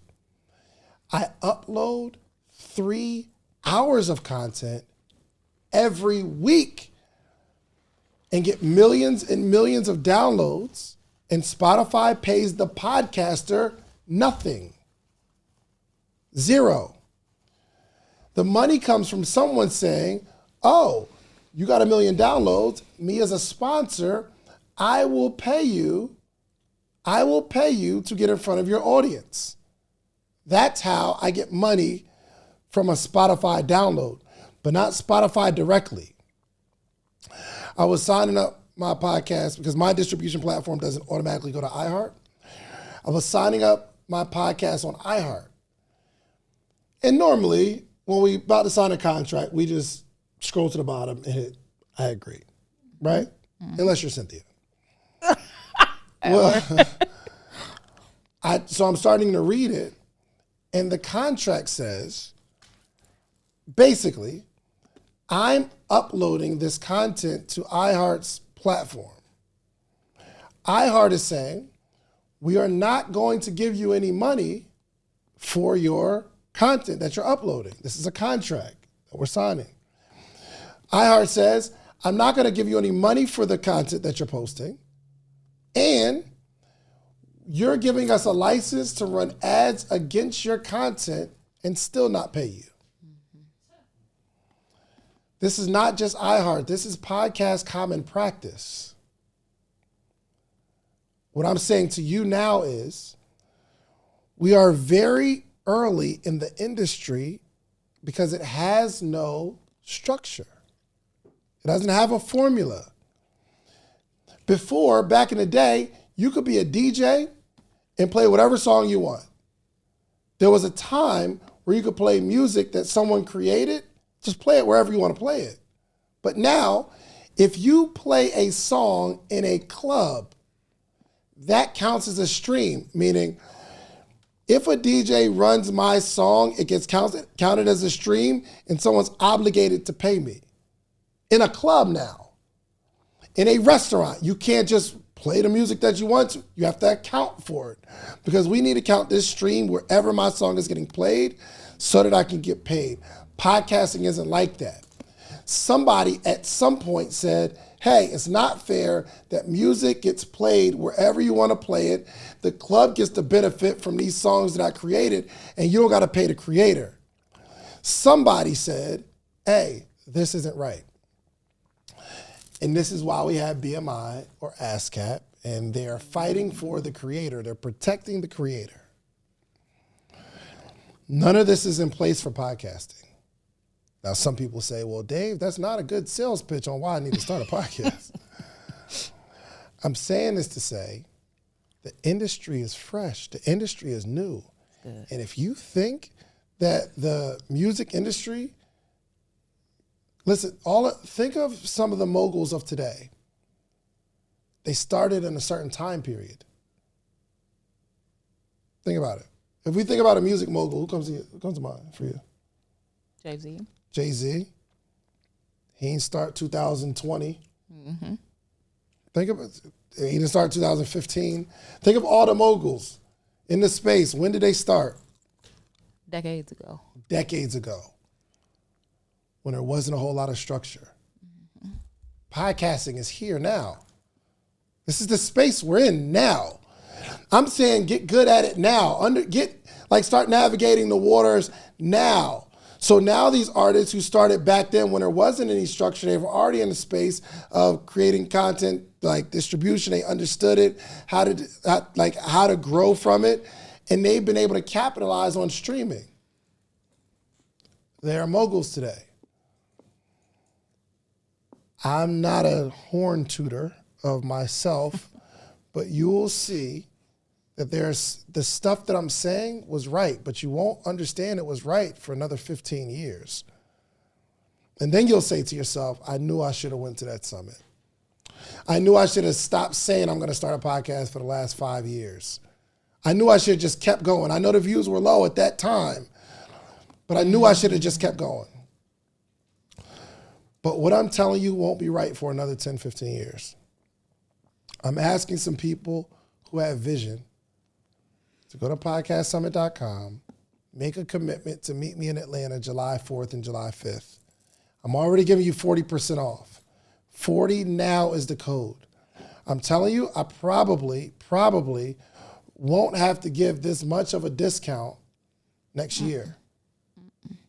Next year, tickets ain't gonna be $297 because the industry continues to evolve. All right, let's bring in the B2M crew. Those my peoples, my family, my guys. Where y'all at? What's happening? Hey. Hold on, it's coming. Can you hear me? We got, yes, sir. We can hear you. What's the word? What's happening, Dave? Thank you so much, man. This is Joaquin. Joaquin, what's up, brother? What's going on, man? I'm so happy to on with you, man, and I'm certainly looking forward to the podcast summit in July. And we had a fantastic time last year. One of the biggest things I took away from last year was that we can do this. You know, we can actually do this, and we were so new. We had just started last year, so it's been one full year in January, so just a month. So we just started our season 2 last week. It's been great, man. And the biggest thing that I took away from my conversation with you was to treat this like a business. Yes, sir. You know, we were just buddies coming together. I guess I could talk about what the podcast is and all Yes, that sir. stuff. But, so the B2M crew is just me, my brother Talik, and my 3 best buddies growing up, man. And we've been friends for over 40 years. We have over 100 combined years of marriage between the 5 of us, and 13 children, and 12 of those 13 are boys.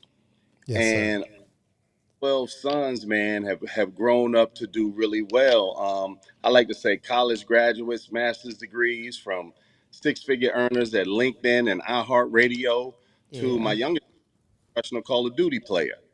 And so what the podcast is about is, what do we do raising these 12 young men? What do we do when we send them to all white private schools, and how did they adjust, and how do we handle that? If they were, didn't like the AAU coach or the Pop Warner coach or high school coach, how did we handle that? When they had academic troubles and anything they had, what did we do? And so the idea being is, if we could share this, because we discovered we had this amazing network of friends that we would always bounce ideas off. And I was like, man, we need to turn a camera on, because a lot of people could actually benefit from these conversations. I think, being a coach for over 20 plus years, man, people would always say, my son is having this issue, or what do you think? How should I handle it? And man, that's what it's all about, man. And so helping people to reestablish those connections with their children, and just showing them, 5 black men and 12 black sons, and how we managed to do it. And so that's what it's all about for us. I love it. I love it, man. Super proud of what y'all did too. And that's an important conversation. And I think you guys would sit around and have these conversations anyway. But I think it's very unselfish that you let the world see, because there's somebody going through that stuff right now. And if it wasn't for you all, they wouldn't have any guidance. So congratulations. You going to the Super Bowl? No, my brother's going to the Super Bowl. Talik and Tyreek are going to the Super Bowl because they got, because that's who produces our podcast. Win Production, Fayetteville, they produce the podcast. And so Talik and Tyreek, they're going to the Super Bowl, do all the content. They're leaving me behind, and I ain't going. It's all good. As long as you got one of the cast members out there, man, y'all good to go, man. So, y'all, I'm looking forward to seeing you. You got your ticket already? Oh, yeah, for sure. My brother, let's get it. Hey, bring the whole crew, man. We're going to have a good time, brother. We're going to have a good time. We looking forward to it, man. I can't thank you enough, man. And we're learning so much. The morning meetup crew, family. Hey. From my brother, man. It's been phenomenal. And what he gets from that environment, he brings back and with us. And we just doing the best we can, man. And it's really all about families, man, because I had one young lady who came to me and she was like, Joaquin, my son graduated from the University of Virginia and he is just sitting on the couch. And I said, question, she was like, I don't know what to do. She was like, I told him to, be a teacher. And I said, well, I asked him what he wanted to do. If he knew he could not fail, what would he do? And she went and asked 25 that, and he said, Mom, a triathlete. And she looked at him like, yes. I said, if you your son, I said, the reason he's doing nothing is because he doesn't want to do what you want to do, and he doesn't think he has support. She said she went home supporting him, man. 15 months later, bro, dude got his pro card on the track. Yes, love it. Was in Finland watching him race. And so to be with young women or mothers, fathers, and they can bring their sons through situations like that. That's what the B2M crew is all about, man. Y'all doing the work. Y'all doing the work, man. It's important. Now it's time to take it up another notch. All right? It's time to take it up another notch. So tell Talik to ask me more questions when he sees me around. So I got some help for you, all right? Appreciate it, man. All right, my brother. I will see you in Atlanta. Brother. Yes, sir. Yes, sir. All right, ladies and gentlemen, listen, man. I'm just thrilled to release Podcast Summit 2024 in Atlanta. I need you to make a commitment. I need you to make a commitment this year. I want to go through some of the topics real quick. Where's my text? Okay. Some of the topics that we're going to tackle on Podcast Summit, they're not just all about podcasting itself. It's all industry. So some of the topics that we're going to discuss are, how do you build out a podcast agency? Shouts out to the B2M crew with the $9.99. The $9.99 super chat. We appreciate it. Throwing a blessing, uppercut into the air. I love it. Wow, I love this, man. So thank you so much. We appreciate the support, brothers. Some of the topics aren't about getting in front of a mic and talking. So some of you might want to build out a podcast agency because you have one of those minds where you can see greatness in people and you want to help them promote their thing. And that is your thing. There are some people that are doing it 6 figures a month, I know, that are in the podcast agency space. or any type of agency, some of you are thinking, okay, I know people are looking for places to have a podcast, but what about those who need a space to record? So I'm going to build out a podcast studio. We have a forum talking to people about how to build out a podcast studio as a business model. And also, you might be a digital marketer, you might be a coach or a consultant, you might be somebody who has a product or service, and you have a business. I'm not asking you to create a podcast to take away from your business. I'm asking you to create a podcast to promote your business. So if your business is health and wellness, it's almost imperative that you have a podcast that educates people on their health and wellness. So that if you're educating people on a regular basis about their health and wellness, well, that drives people straight to your product or service. Every single episode, you're gonna have an ad that leads people to your product or service. This is a business model. Listen, I don't want nobody to say I'm not coming because I don't wanna create a podcast. That has nothing to do with it. There's some people that do, there's some people that don't. But in this digital age of media, we are doing something extremely special. And some of you might just want to get on podcasts. Well, we're going to have like 10 to 20 booths where people are going to be creating podcasts. You could just jump on their podcast, go person to person. That's my goal this year. We get a whole bunch of podcasts together. We have the podcast booth. I'm going to sit in your booth and I'm going to talk. You're going to put my content out into the world. Cynthia, you better be getting on them podcasts. Talking that AI stuff. Absolutely. Tell people about the content. You never know.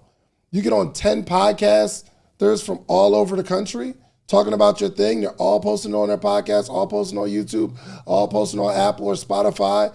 You mean to tell me you're not going to pick up something? This is it, man. This is it. So any other questions, let me know. Any other questions, you can call in. We'll give it a few moments. Yes, that is my phrase. Creators never die. That's the theme for the next 5 months. Creators never die. So go to podcastsummit.com. You have to use the code 40NOW. 40NOW. 40 now. You will get 40% off your tickets. And it's 40% off the early bird ticket. So there's a price, and we're selling early bird. Off of early bird, an additional 40% off. If you know you need to create content, you have a responsibility to get your ticket now. Don't pay more for something that you know you're going to pay for later. Don't pay more for something that you know you're going to pay. You know you're coming. You know you're coming. Don't pay more later just because you just didn't want to make a decision right now. Pull the trigger. Now is the time, y'all. I love y'all. What you take away from this conversation? Creators never die. Creators never die. The media industry is the longest standing industry and has never changed. It's not going anywhere. Come on. So tap in. Tap in. Including me, publicly, hot seated. You're going to see my podcast coming too. Let's go. Nella, your takeaway before we wrap up. So actually, before we went live today, I had a little strategy session with a black man with a Spanish name, right? In regards to my podcast launch, okay. In regard about branding and business strategy. Good. So that is the move for the next. Good. Yes, I love it. I'm I ready. love it. Well, let's keep this train going, man. Get your tickets now. Shouts out to everybody that's getting their. Hold on, let me just shout some people out, man. I just want to shout some people out, man. That's pulling the trigger and making a decision. Okay, let me pull this up, man. I just want to shout some people out because we got action takers in here. That's saying who's coming. Who got their ticket to Podcast Summit, or you're getting your ticket now? Are you announcing the call? What? The cities podcast tour. Oh, yes. Let's do this. Hold on. We got a podcast tour coming up. And I will be probably doing something special for the people who have their tickets already. So, hold on. Let me pull this up. Let's get these. Hold on. Let me get the cities. I almost forgot. I got too excited. So this is what it's looking like right now, okay? This is what it's looking like right now for podcast, for the Podcast Summit Tour. We have McDonough, Georgia, February 22nd, and things are subject to change, okay? Things are subject to change. But right now we have McDonough, Georgia, February 22nd. We're going to Savannah. February 29th. And guess what, y'all? This is an absolutely free tour. We're not charging people for tickets. Listen, I am dedicated to going around the world evangelizing podcasting because we need to lift every voice. Your voices have been muffled. Your voices have been in handcuffs. You have something to say. You have something to share, and we're about to get you out of your own way. And this is the year, okay?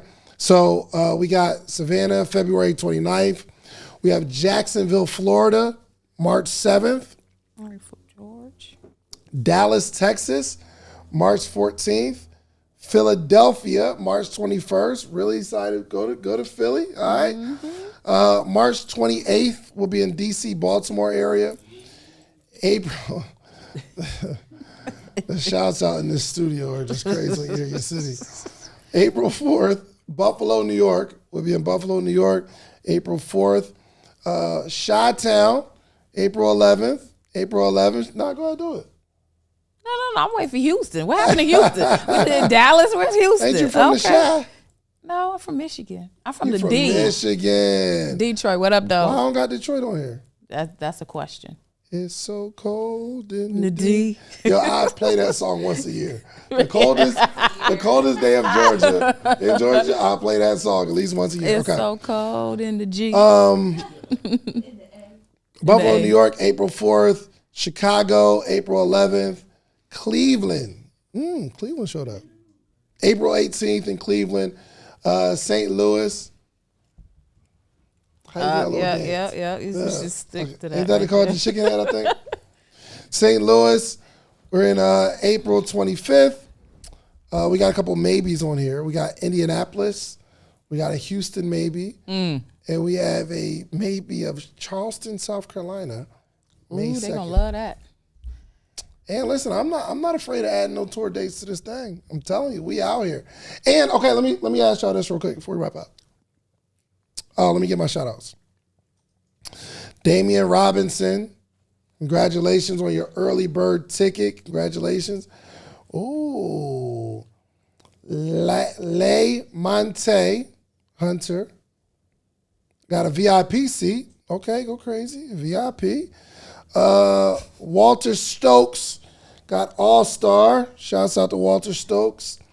Stephen Looney in the building. Charmaine Wilson, Latasha Elliott, Sam B, Sharonda Ivy, Amanda Illery, Tanisha. Yeah, we see more than meetup love here. Tanisha James in the building. Antoine Lowry, Nathaniel Simpson. Oh, this is more than meetup love in here. They coming through. Verna Boyd done got 2 tickets. She's like, let me get this discount 2 times. LaQuarrie Meadows, Janae White. Let's go. Want to meet up? Let's go. Yo, man. We love y'all. Action takers. Use code right now. podcastsummit.com. Use code 40 now. Now is the time. Don't play. You're coming. I can't wait to see you. We got a bunch of surprises and special guests. It's going down.